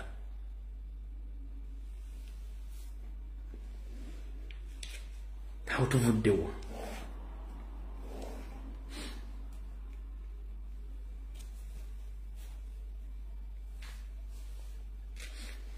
So mukungu omu ku bano bakabano yagambye mbokahwa. You said yachingaho kahwa. You said yagaddewo kaweddemu. Tebatumya ku bantu mukahwa kaweiremu. Ubadde muziba nga muze tesobola kuvaawo. All right. Ekongo tujja genda yo katono katusoke tugende wano. All right. Ekitongole ekifunanyizibwa okubba obululu mu Uganda ekya Uganda Electricity ekitongole ekifunanyizibwa okubba obululu mu Uganda ekya Uganda Election Commission ekikulira Simon byabakama kanjidde mu statement. Ekitongole ekifunanyizibwa okubba obululu mu ggwanga ekya Uganda Election Commission n'ekitongole ekiyambako okubba obululu n'ebala ekya National Lobale Movement ekyambala ebi-t-shirt ne bi-blouse ebya kyenvu muli luddawa mujje wano nga tweteekerateekera ogenda mu kalulu ka mwaka 2026 nga nenda bugisi mufungize ketwayise protest vote. Ndi wano okutegeeza omukulembeze yenna akubye ekipande nga tannasomesa protest vote mugambe agende anyo kumazzi agannyogoga yebekke mu buliri kubanga ffe tuli ba revolutionaries tetunnabagenda byakulonda twagala byakulonda tuli ba revolutionaries twagala kukyusa government by all means ffe tetunoonya mirimu tetugaba mirimu twagala kujjako Museveni period. President yoga ye muyeekera naye omuyeekera ali mu democracy kati mwabagala ebifo mujjako obutulabyeko tugenze maaso. Ekitongole ekivunaanyizibwa okubba obululu mu ggwanga ekya Uganda Election Commission nga kiyambiddwako ekitongole ekirala ekibbi ekibayambako okubba bo babale ekya National Lobale Movement. Ndi wano bategeeza mu bitongole bibiri twagala kubajja mu ggwanga muve mu bintu by'okufeera abannayuganda baagala enkyukakyuka. Mwenda abannayuganda basinga obungi mbadde mwena kyemutamanyi kiki ekitongole ekivunaanyizibwa okubba obululu mu ggwanga munnange mbukyalangirira kigitadde enkalala abantu gye bagenda okukeberera enkala zaabwe. Wabula njagala tegeeza bannayuganda enkalala leewamu teziriyo mu Uganda teziriyo. Weziri kamera nfu ne fingerprints nfu ebimu webiri bibabitalina ku polisi gye bakeberera oba mu maka g'abantu aba NRM be bakeberera enkala z'abalonzi ate n'enkala eziriwo za NRM nkiddamu. I'm here to inform the international community that very soon Uganda is heading towards the elections. But Uganda Election Commission, headed by Simon Byamokama and his group, plus National Lobale Movement, the one you call National Resistance Movement, they connived together to set up Ugandans because they have already leaked the elections by setting a false centers for voting registration and voting checking stations, whereby if anyone wishes to go to check whether he is still in the register, you find an NRM register, not Electoral Commission register. You found an NRM register.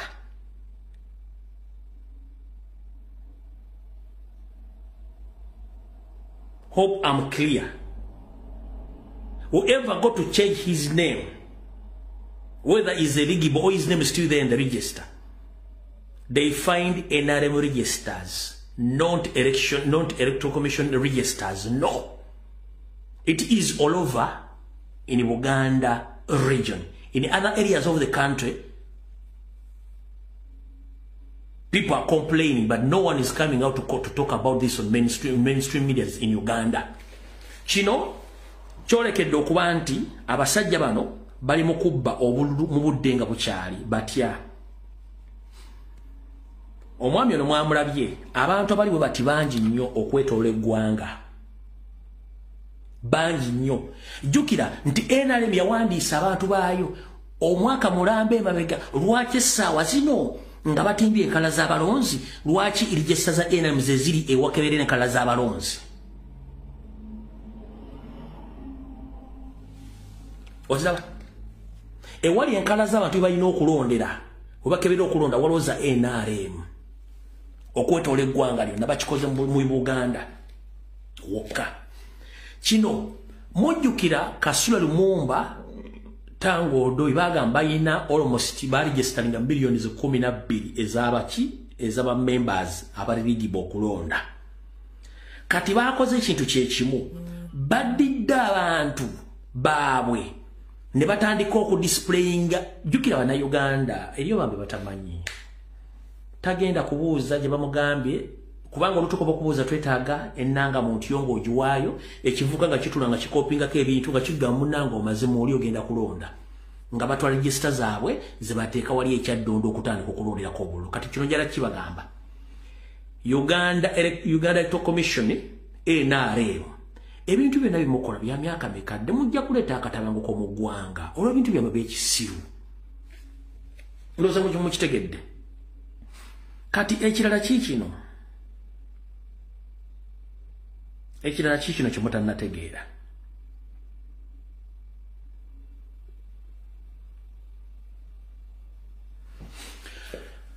Balina bakyamaani baabwe nga bo bakkaada wabula si bakulembeze. Ndi wano tegeeza abantu mmwe abantu naddala abantu b'omu Makindye. Waliwo chairman bamwita chairman Seruge Roman owa Kigundu zone Kansanga. Bangambye chairman ono afuuse ekizibu atiisatiisa abantu mu kitundu kye. Tayagala abantu bankyukakyuka kubalaba nga bazze okukebera enkala z'abalonzi. Era babuuzo liwa NRM oba oli waaki atali wa NRM tamukkiriza. Era omwami ono atambula ku buli kyalo ng'akangakanga abantu. Bino nno si omu yekka, ebintu bingi nnyo bye bakola basajja nga bano. Beekobanye n'omwami omulala bamuyita Sendiisa. Ono nga yali alina kapaaka ku Clock Tower. Omwami ono yono chairman w'ekyalo kye bayita Kigundu zone Kansanga. Zino ze namba ze z'essimu bamuyita Seruge Roman. Essimu y'esooka eri 0772 giwandiika ono chairman twagala mukyalirako. Kati bano bangi nnyo. Chairman Seruge Roman. Essimu y'esooka eri 0772 mugiwandiika awo. Eyokubiri eri 070651187 eyokubiri eno eri ya MTN gyensoose eno ya Airtel. Muwandiike essimu zino ya Airtel 0706511874. Muwandiika amasimu abantu bamukyalireko ono omwami ne kukya tugenda mukyalirako tugenda musindikira. Ya MTN yiyo webale nnyo Faith.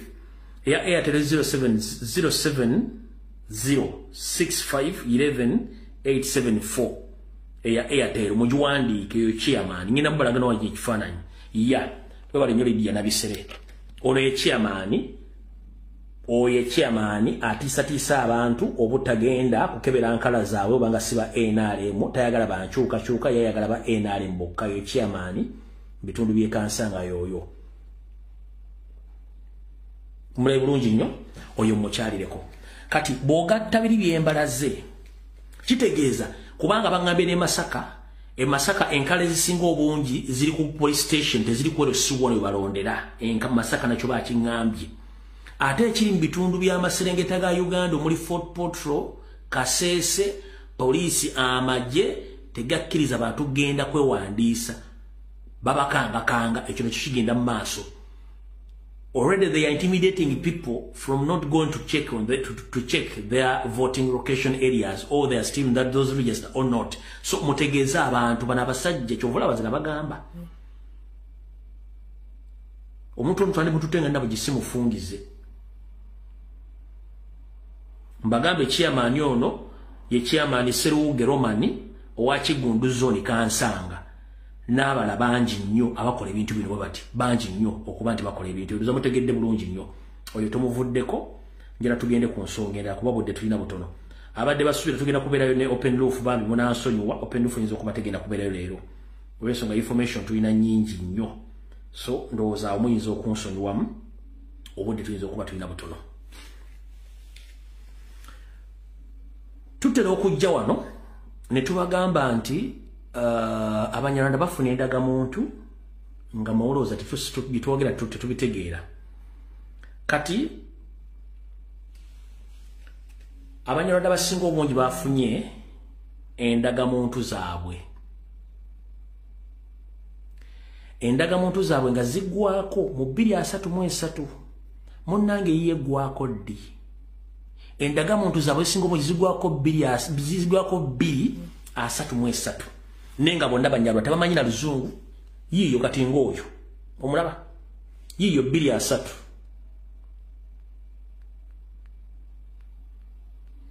yiyo 233 egwa ka 3 mulumu ogoluberere 233 amanya ge ye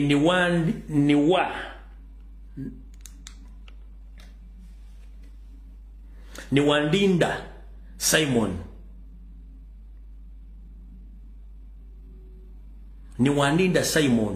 n'abala bwe bati abafunye endagamuntu nga zigwako 233 gweyo tennagifuna tebannagiza na bujja ezaabwe zonna baazizza na bujja kati muri wano tubaga ebigambo temwagala bitegeera nti abasajja bano buli kimu bakikola dda balinze bulinzi kubba kati mu Uganda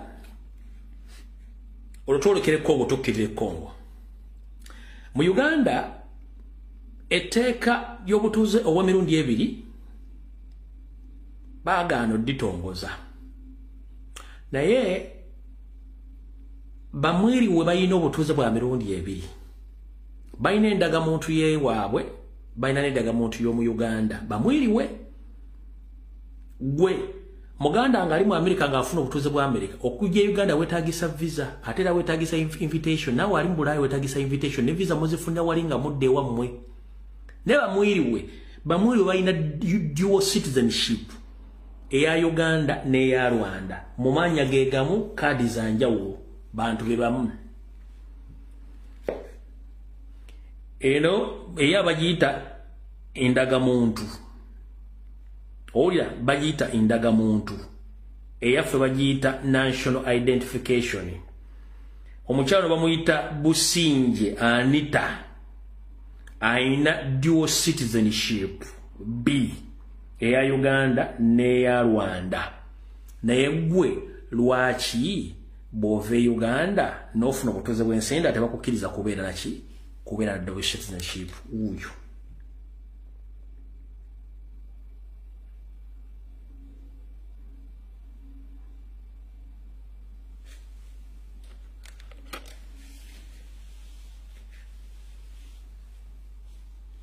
olina akasaaka bakayita Uganda bwogende bwe nofuna obutuuze okudde Uganda bakusaba olina ofuna visa ku kisawe waliwo nofuna invitation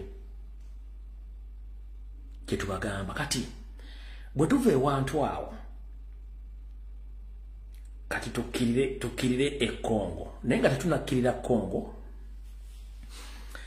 abadde bajja bangoberera mwaka kulinga kuna tunatugutuka wakati nabasomesa ku kitongole kinonyereza mu nsi yonna ewagenda ogwa obutabanguko ani yaliko mu kirasi eyo manjala nnyo bajjukiza nasomesaako wano nabasomesako ekigambo kye bayita turbulence ne bagamba nti waliwo ekitongole kinonyereza ku bitundu wagenda ogwa obutabanguko the countries which are going to face the turbulence, political turbulence and other turbulences which related to violences abaliwo mwaliwo njagala abaliwo abategera ekintu ekyo era mungambe nti ensi ze nayogerako nti wagenda kubeera political turbulence oba obutabanguko ki ekiriwo essaawa zino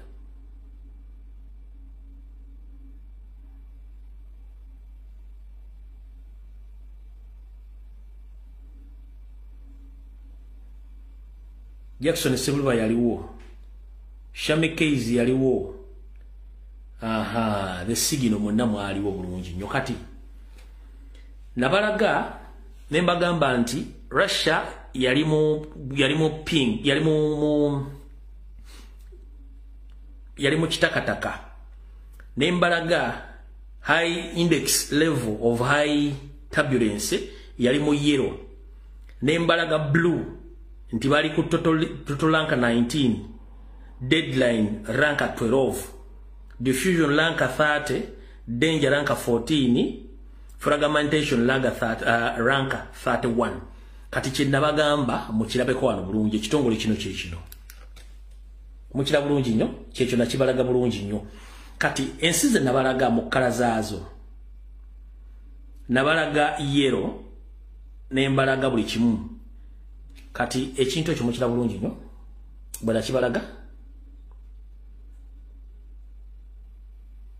kati mba nakibalaga nembagamba ensi eziri mu butabanguko nabagamba mwalimu Uganda egenda mu butabanguko nembagamba Democratic Republic of Congo egenda mu butabanguko nembagamba South Sudan egenda mu butabanguko nembagamba Ethiopia egenda mu butabanguko kati nali specific ku nsi ezimu nayogera ku za Great Lake regions obeziri mu East and Central Africa nabagamba Democratic Republic of Congo egenda mu katabanguko ka lutalo nembagamba Uganda egenda mu katabanguko ka lutalo nembagamba Kenya kiri Kenya bakwate basobola kibategeeza nembagamba Ethiopia nembagamba South Sudan abantu mwenda bali South Sudan mu mbwi Sudan eri kyekimu okuva lwayogera ebigambo bino abali Ethiopia eri kyekimu okuva nabaga ebigambo bino Kenya okuwamba abantu kufuusa okuwamba abantu Uganda amajje ga deploying dom wamu katuza mutegedde bulungi nnyo twagala genda ku nsonga endala awo kumbalage bulungi nnyo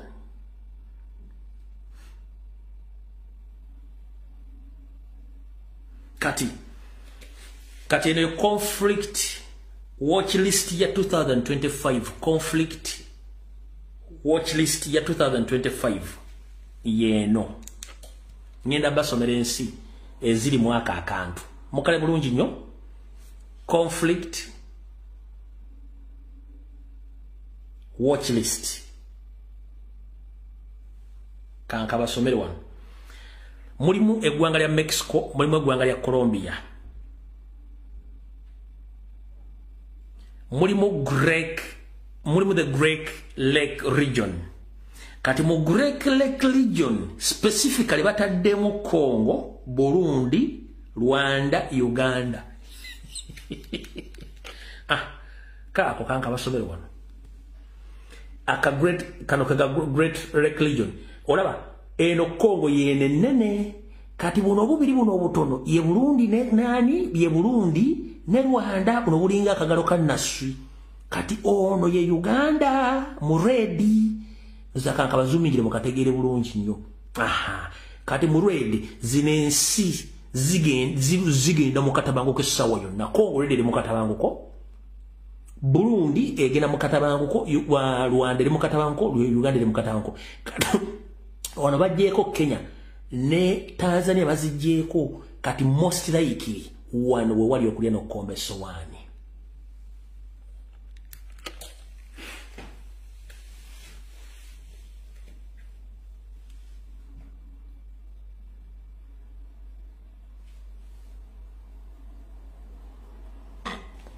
Okitegedde bulungi nnyo. Ne Sudan yo mambuka ne Maserengeta esagadde njala betu concentrating wano kati yo ya 2025 bwe kulaga bwetyo mukitegedde bulungi nnyo. Abaliwo nga basomesa ebintu bino mwekubireko mu ngalo nti bye nabagamba bibyo bigenda bituukirira. Kati katugende waliwo mwagala ewantu watuufu gwe mwagala wewa.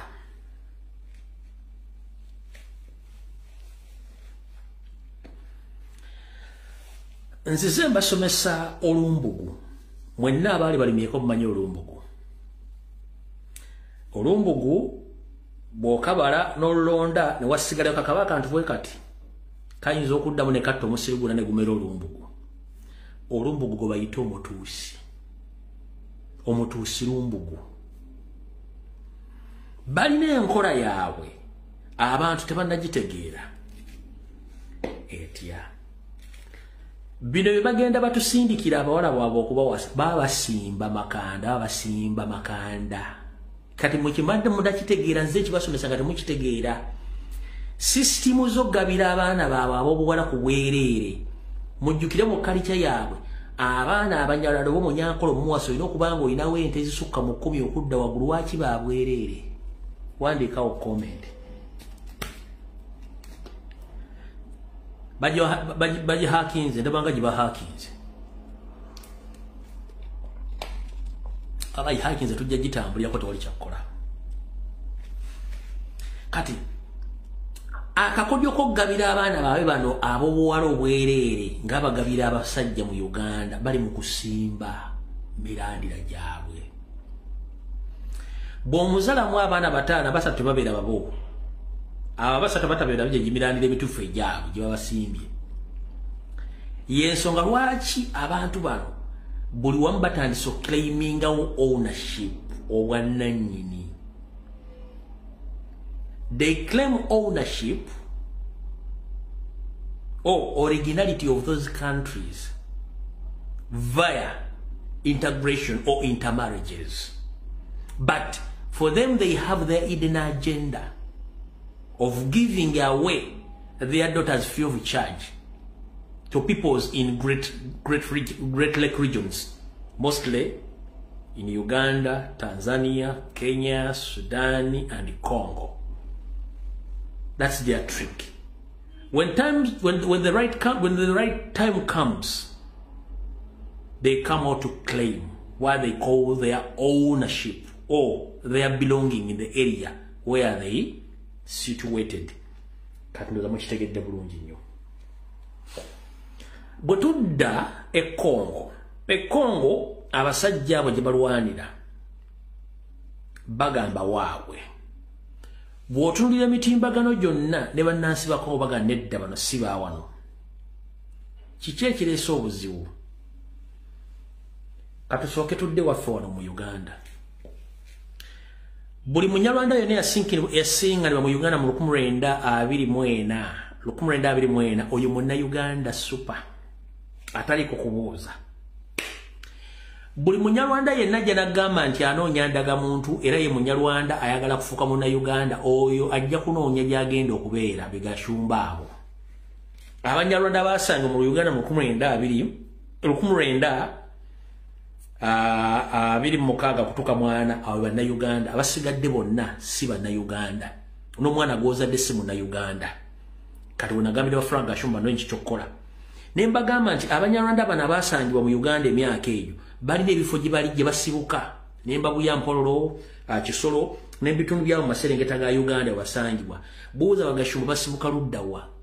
Buganda is meant for Baganda unless nga you settle oze kusettlinga obusettolinze. Kati mu abalaalo abali Mubende, Mitiyana, Busujju, simanyi luddawa yonna mujja tuulya mwajjawo mutyawo. Ekyo mukyerabidde. Abagenze Nakaseke, Ngoma, wayonna eyo yonna mujja tulya mwajjawo mutya. Abanyarwanda gye balina okubeera tumanyiyo era mu bakirayinga ownership ya Uganda Abanyarwanda. Kibalemye kusaabusabi kwa applyinga kufuna butuuze. Kati kijja kitya? Abantu bano bajja ne beesetinga ne batuula ewantu ne basirika nga bamanyi ekigendera kyabwe. Bwe basirika wayita obudde ne bavaayo. bwe baga nti ffe tuli baawano balungi mu kuyiga ennimi kubanga musaidize Bunyoro Kasese Fort Portal bayinayo amasomero agabasomesa ne mu Gombo omwo ku faamu ya Museveni bitundu ebali amasomero agabasomesa abaana abo babasomesa Olunyankole babasomesa n'Oluganda n'ennimi ne bajja nga bali well equipped ne bajja okubeera mu bitundu okubabeeramu awo ne batandika claiminga nti bannansi sezendaga muntu zembala zeeko kati wewayita obudde nga bavaayo nga beetumya amannya ekiza kitaaga bafitting okubeera bannayuganda naye ng'ombuuza osibuka ludda ova ludda tasobola kukunnyonnyola gwe buuza omwogezi w'amagye Major Felix Kulayigye mulinnya wa Gonda mulinnya wa Goso mbuuze tulaga amalalo ga kitaawe baganyoko tagalinaawo buuza Museveni amalalo ga kitaawe tagalinaawo buuza Kayihura Kayihura ayinza okuba agalina ne Kayindo Tafiira ayinza okuba agalina naye abasigadde bonna abasikyobona nti bwe bafa either basagula nsiko obettaka obaziika babeera babbalibbe kubanga babatandikirawo okunoonya obuddamu bwabwe awo kati mubaddenga mulaba Frank Gashumba mukasambidde nga boogera nnyo ekigambo M23 nti if we don't handle them well or to accept their request they are going to become 23 in the future mu Uganda. So okyusemu omuti bano statement bazoogera basinziira ku ki omanyi bwe babatega emyenge ne babatega ebiduula ne mutasobola kukwanayizinga lwaki bano abantu balina amaanyi boogeza maanyi tosobola kugenda Rwanda wa Kagame n'osinika ebinnyo nti nze ndi munnayuganda nzize wano olw'okuba maze emyaka 2 njagala kufuuka munnayarwanda alafuuka munnayarwanda alaba kimwe kyogera omutakimpa mujja kundabako nange nja kufuuka endala hamwe nange nja kufuuka ekizibu tosobola kyogera babyogerera eno kati mwenna temwasooka kumanya lwaki abantu bano boogera ku kigambo M23 ntujja bafuukira M23 kuba yengeri gye beesimba ewantu ne bameruka ne bakiraiminga citizenship n'omugabo mu nsi ezo ye ate njogere bingi bibino wano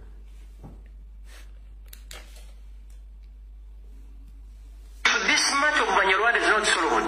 Trust me, prepare yourself for M23 in Uganda. Yes, all options are not ruled out. By the way, if we want us to go back to Rwanda, we should go back with our land. We should go back with what? With our land. All of us migrated to Uganda. Baganda came from Cameroon, if you don't know. Yes, from Cameroon. These are facts.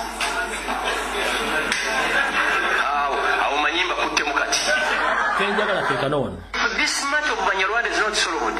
Trust me. Prepare yourself for M23 in Uganda. Yes, all options are not ruled out. By the way, if we want us to go back to Rwanda, we should go back with our land. Ono mutabani wa Antonio ayogera ebigambo ebyo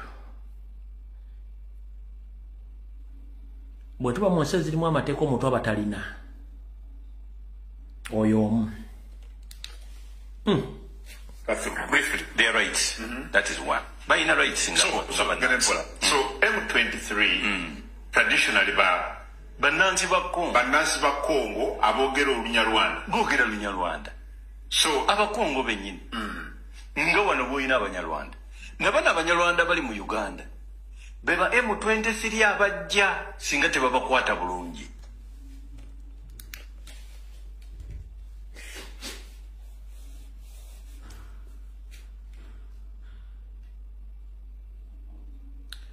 oyina kyo kyayagala okuwulira munnange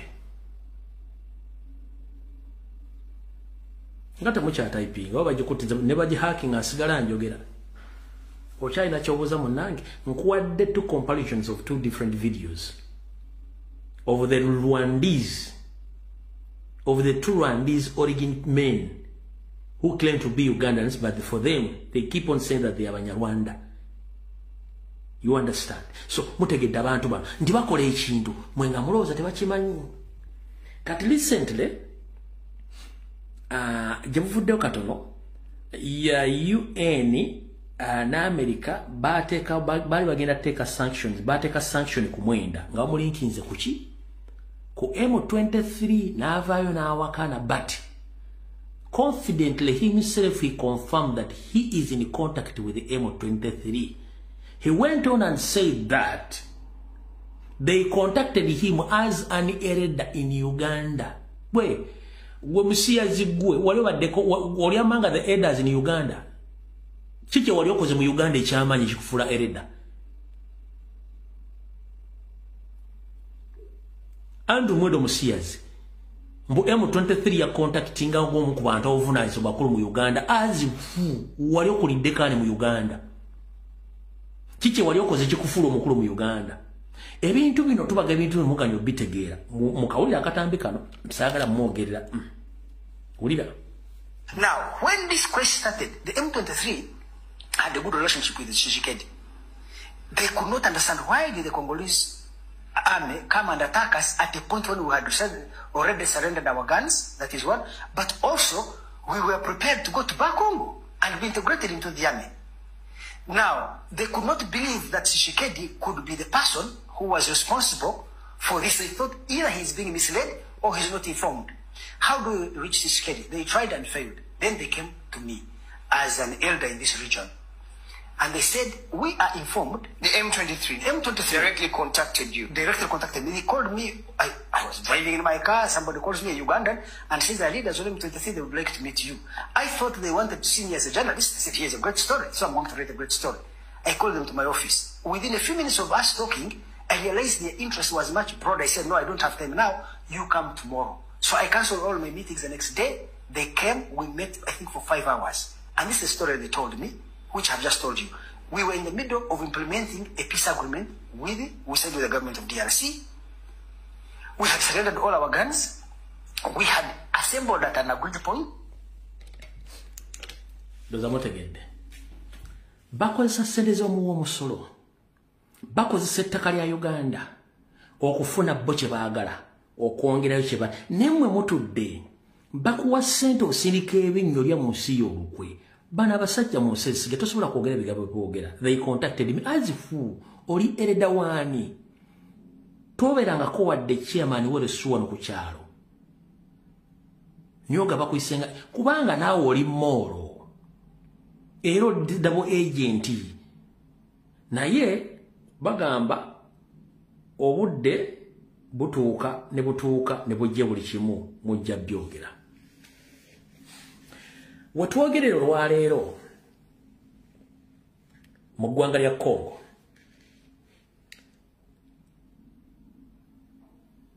abadde bangoberera mbadde nzija mbagamba Omunyarwanda tazikiza okutuuka ng'afunye kyayagadde.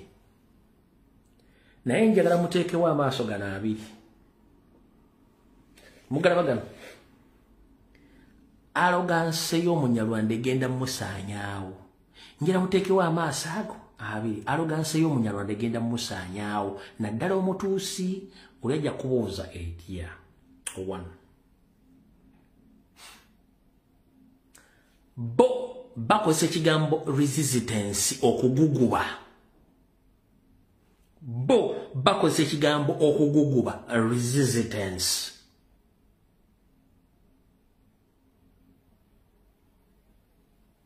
Kati ekigambo okuguguba bo tebakkiririza mu kuteesa, bakkiririza mu kuwangula mu mpangula yonna. Edda bwe twasambanga omupiira lifiri ng'akusaliriza.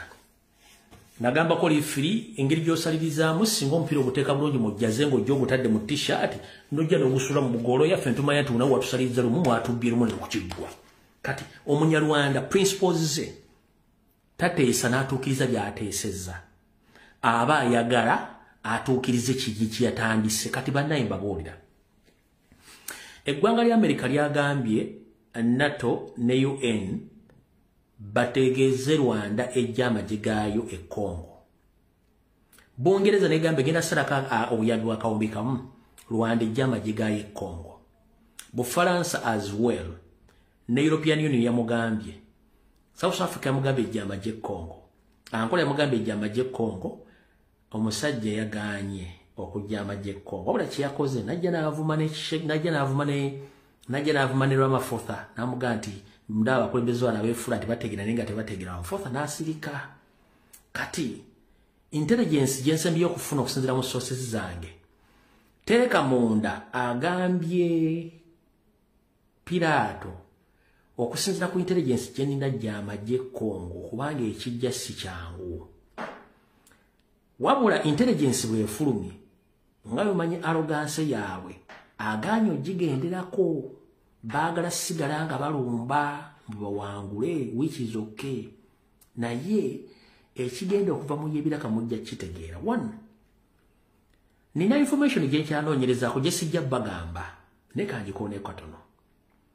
Endaga nti ye ng'omuntu yafulumiza dda famire ye eri mu safe haven kigambibwa nti eri mu Uganda nenja kwongera okukonfaminga.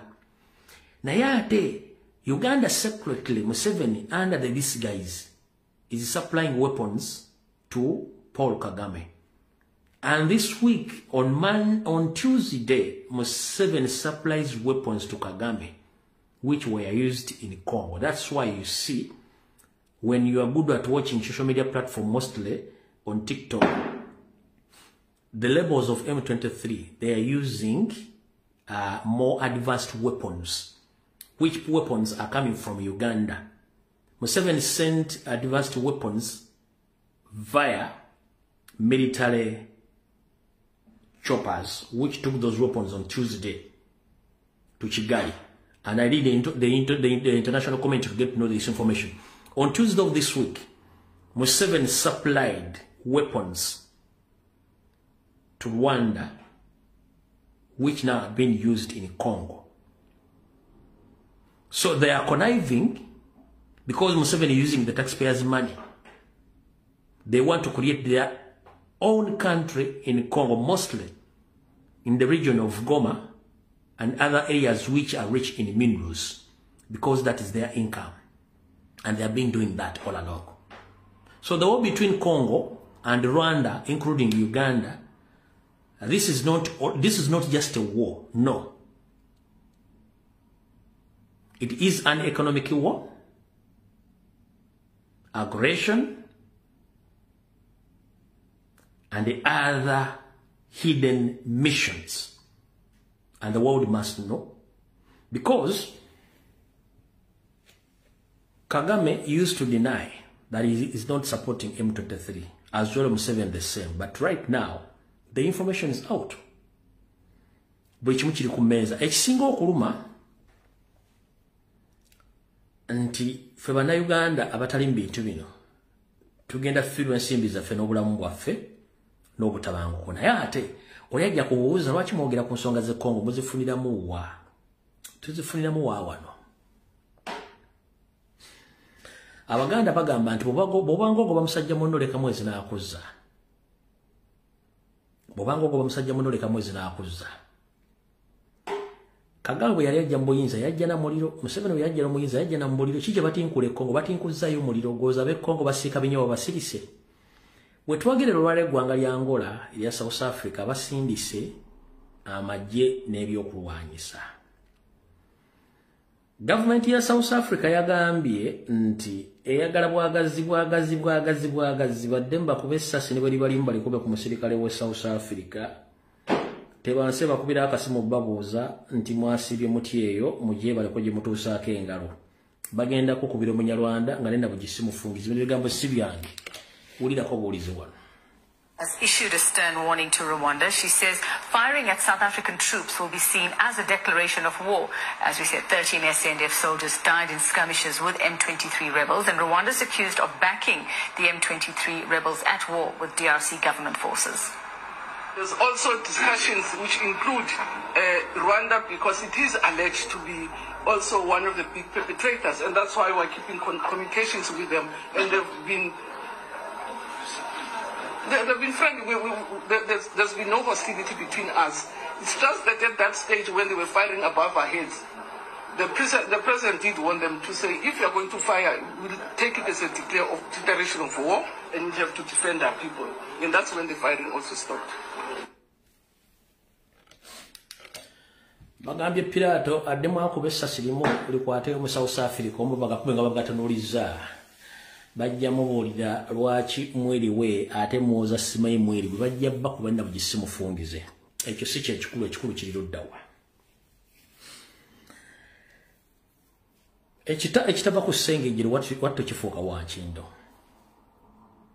Ekitava ku ssengejjero wattu kifuuka Wankindo. Lwaki? Omukulu yakalakasa eggwanga emyaka 30 plus. Ono waffe myaka 4. Era ono yamuleeta.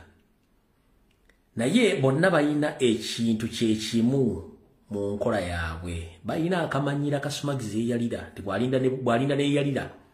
Bwalindako obukusumagira n'eyalira lumu mu buli agenda kuba akolamu ki.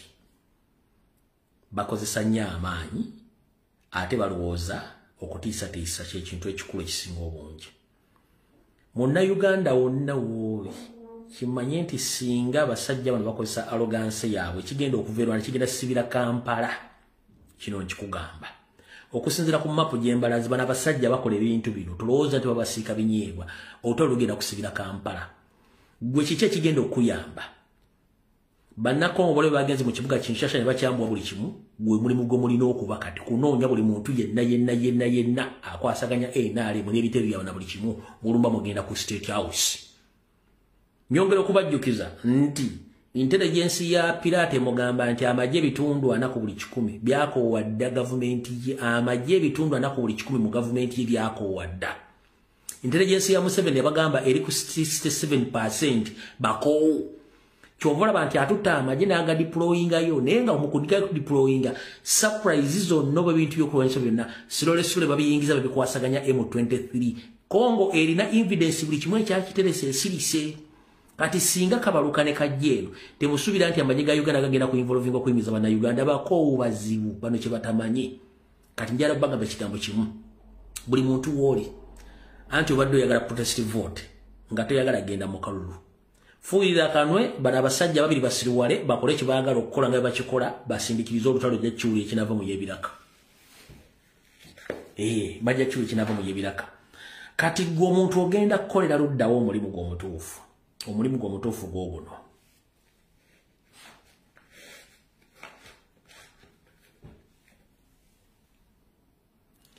Ku buli kyalo w'osula ne w'osiiba omanyiiko abalabe b'enkyukakyuka. Kuwosiiba w'okulira omanyiiko omulabe w'enkyukakyuka. We kabalukira tobuuza ani yaani. Ekyo kyolina okukola ng'omuntu.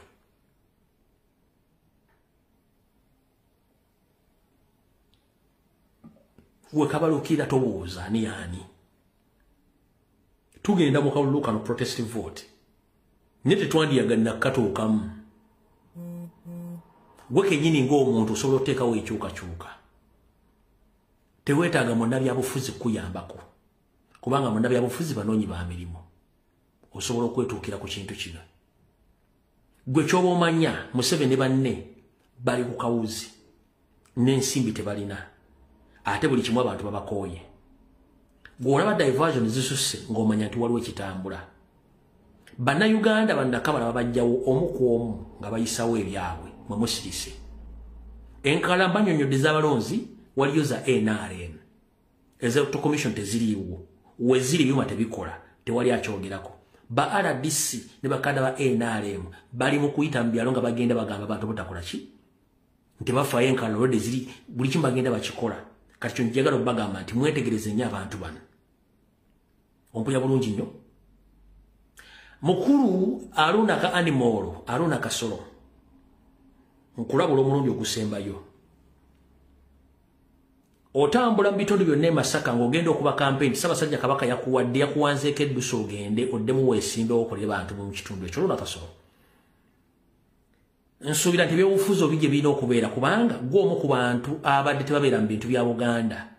Kiki ekikosa ekifaananyi kya Buganda oba ekya Ssaabasajja Kabaka ogenda ng'oga nti Ssaabasajja Kabaka yakuwandeezeeko eddusu oyamba abantu be mu bitundu ebyo ogenda obakulembera. Mukulu, fa kubikwatako bansimbiza mu wa musolo yagala bakazi bo nga bw'okola naye time egenda tutuuka tugenda kufuna. Aruna Kasolo lekera okozesa erinnya lya Ssaabasajja Kabaka ng'otambula okuba campaign mu bitundu by'e Masaka. Eyo information engifunye. Oyina abantu bosindika ngokuba enkungana Ssaabasajja Kabaka yampanzeko eddusu nkomemba kulembere era yamanyambe kino na kino owaye ebintu enguzo okujuwa abantu ngo Ssaabasajja Kabaka yakutumi takutumangako kubanga towerangako waali abasajja mutwesibiyeko mulinga byo bya munkwawa bwoba tosobola kubuulira abantu biki byogenda bakolera lwaki weesiba ku bantu oli musajja mugagga mwabbadde eggwa Haruna Kasolo mwabbadde eggwa nga buli kimu kirina olina abakazi nga 10 nabo tebakumala olina amaka buli mukazi gw'olina yenna omuzimbire ennyumba etunanga omuntu nabyo tebikumala era ojja kuba MP ogenda obuzaabuza abantu go Minister Microfinance mubyeseneze eggwanga mugeze embuto buli kimu kirina naye era mukyabuzaabuza abantu olina n'omusawo gw'obuzaabuzi gw'okutta omuntu nagwo gwasirika kubanga muyina ssente Haruna Kasolo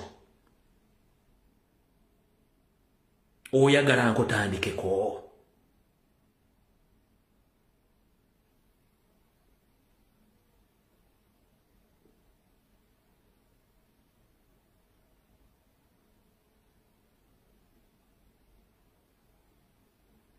bwe ba Uganda erisefu kyeki batambuza n'aba SFC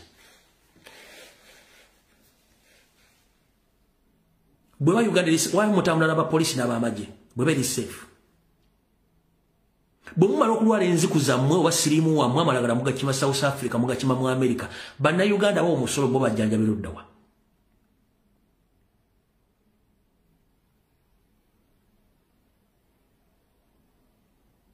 nodda ku TV notandika okunanagira nga alya ice cream kubuzaabuza bantu va mu kweteeka mu kifaananyi kya Ssaabasajja Kabaka nga tannakutumako kuba tannakusinkanako talina kyakwagaza kuba mwali mulukwe mwennyini aba ali nga mwagala kutta Ssaabasajja Kabaka mwagala kuyisawo bintu byammwe ekyo kigambe kiwulire bulungi okitegere bajja kukusalemu kajja kutuukako ekyo nkikubuulidde era nkubira omulanga abantu b'e Masaka mwendo oyo musajja wajja munoonye mu mukube bukubi miggo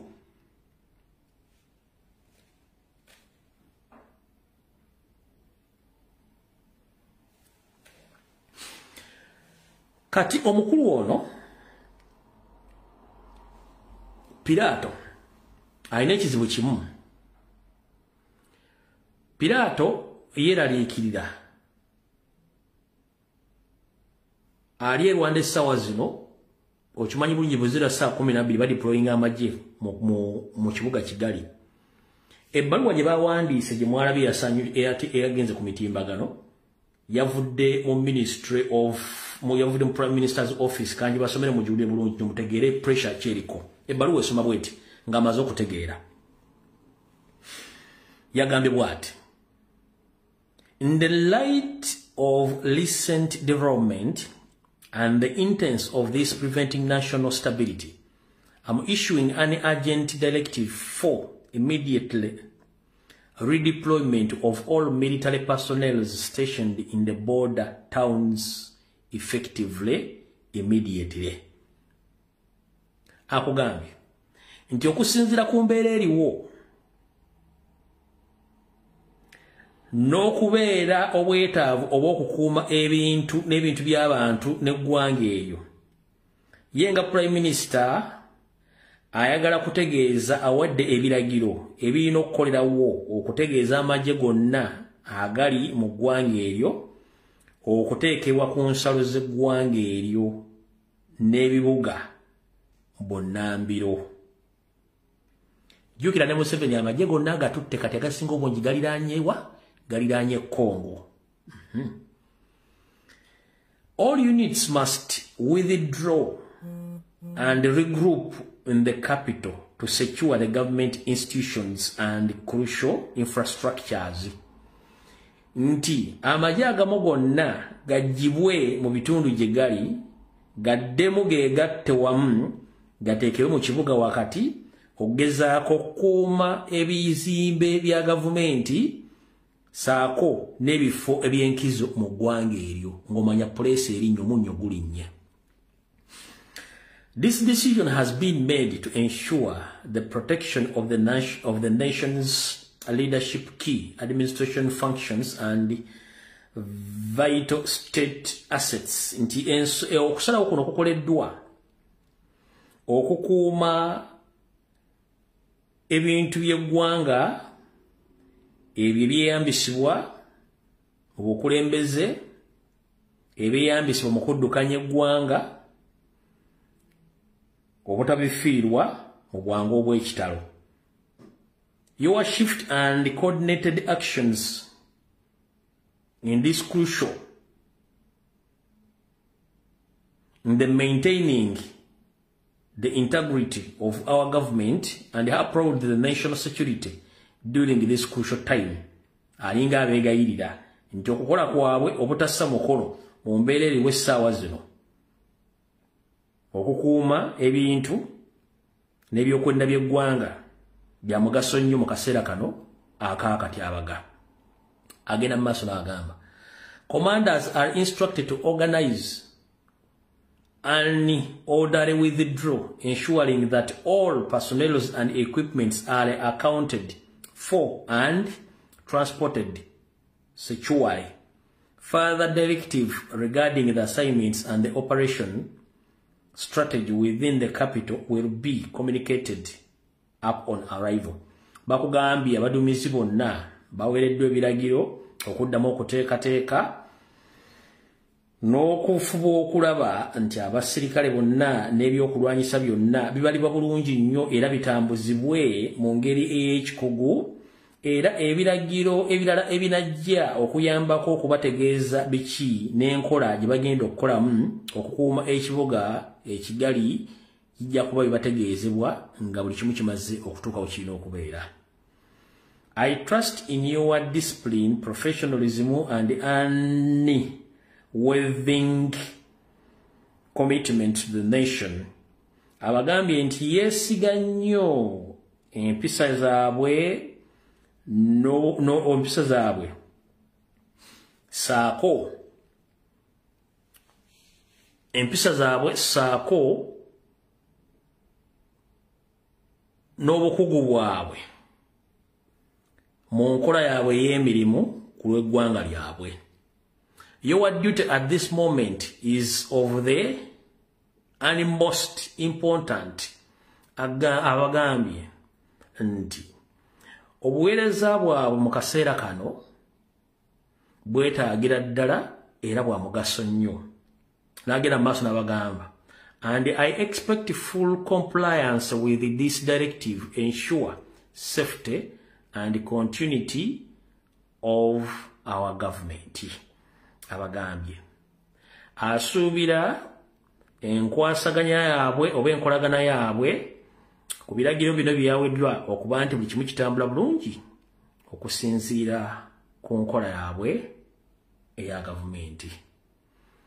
We may stand united in our service of the country. Kandoza mukitegedde nti abasajja bali ku pressure ekintu kitandise obbagejjako, naye abasajja bano n'abakazi bakoze nnyo akamanyiiro era badde beefula nti b'amaanyi. Ffe tetwagala nko olutalo lwakutta bantu, twagala kukozesa mirembe, naye bwe kibanga kizze bwe kityo nga bagenda okuyita nakyo ate kijja kutuyambako okujja emmundu mu bakulembeze ba Africa. One, tulina ekirwadde mu Africa ekitulya ffenna kyekiruwa. Obuyinza buli mu bantu naye bakyenakyemali obuyinza babuteeka mu mmundu. Kyofuna nti bagula nnyo emmundu okusinga okuzimba amasomero, okuzimba amalwaliro, okuzimba enguudo, okukulaakulanya abantu n'okuteeka emirimu gy'abannansi okuba nti bafuna ekigula magala eddiba. Obuyinza buli mu mmundu. Kyova olaba ng'oyagala okutegeera nti obuyinza babukuteeka mu mmundu, sanga omusirikale nga talina mmundu tasobola kukunyiga ddo. Era kyova nti omusirikale bw'omunyiiza anoonya wali mmundu kugikookinga kubanga emaanyi galina, ewatali mmundu tebalina kye balina. Kyekizibu kya Africa kye balina nti buli omu obwongo bulowooleza ku mmundu so si ku nkulaakulana na buyinza bw'abantu. Kati muganda wange ngera kugamba ekigambo kimu, tulina okulwana okulanga tojjako abakulembeze bonna abalooleza mu mmundu. Emmundu terina kintu kyekulaakulanya wabula ate okutujjako n'akatono ke tulina. Olw'ensonga baddugavu tutya nnyo emmundu. Kyova baziyita emigeberawala.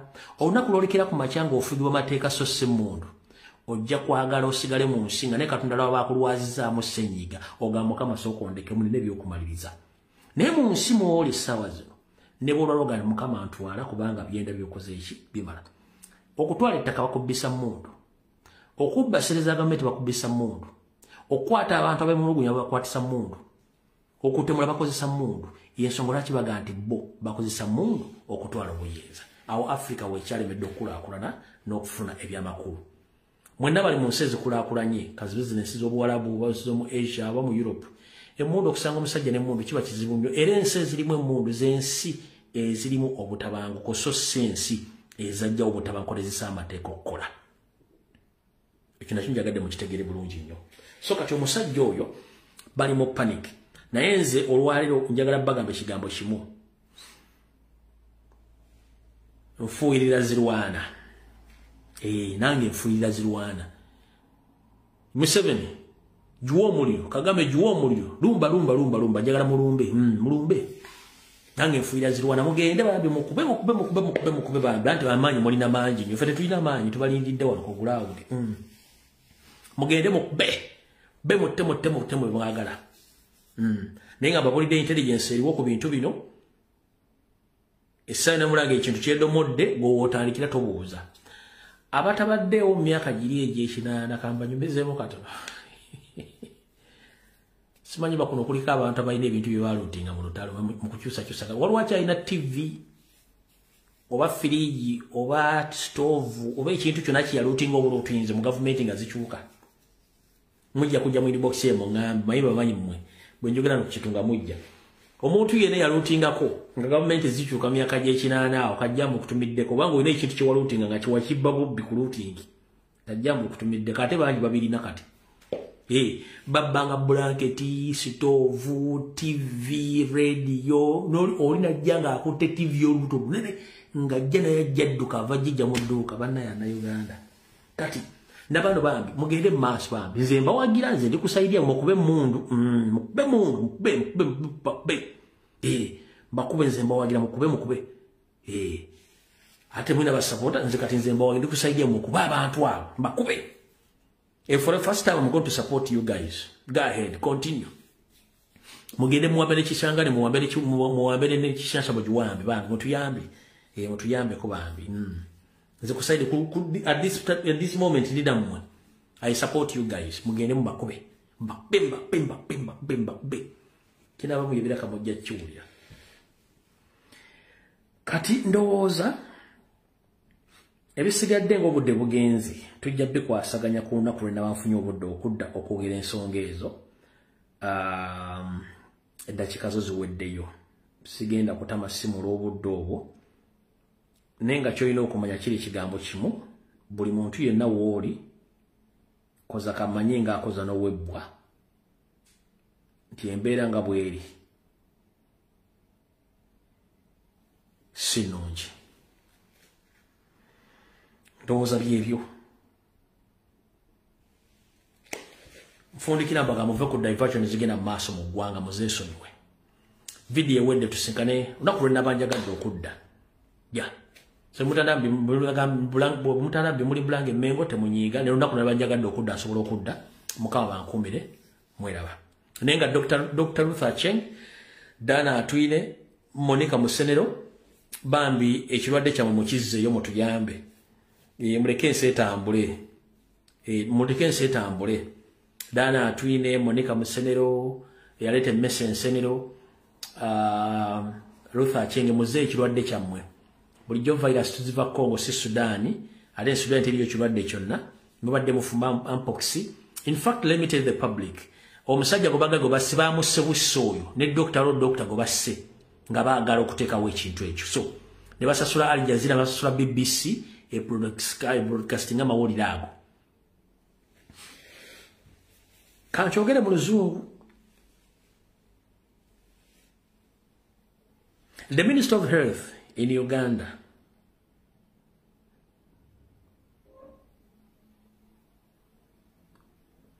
this week they came out and they said that there's an outbreak of Sudani Ebola virus. That is a big lie. That was the results after USAID stopped funding all government projects. So they had to look for alternative way of conning World Health Organization, including USA, by coming out and announcing that there is an outbreak of Sudanese virus, Ebola virus. There is no any virus in Uganda. And those two cases which they based on, those people, they were just killed. They were just killed. One person and one doctor, not that virus. Those people were killed in the name of that virus. That's why they paid the international medias to broadcast that information. But that's not true.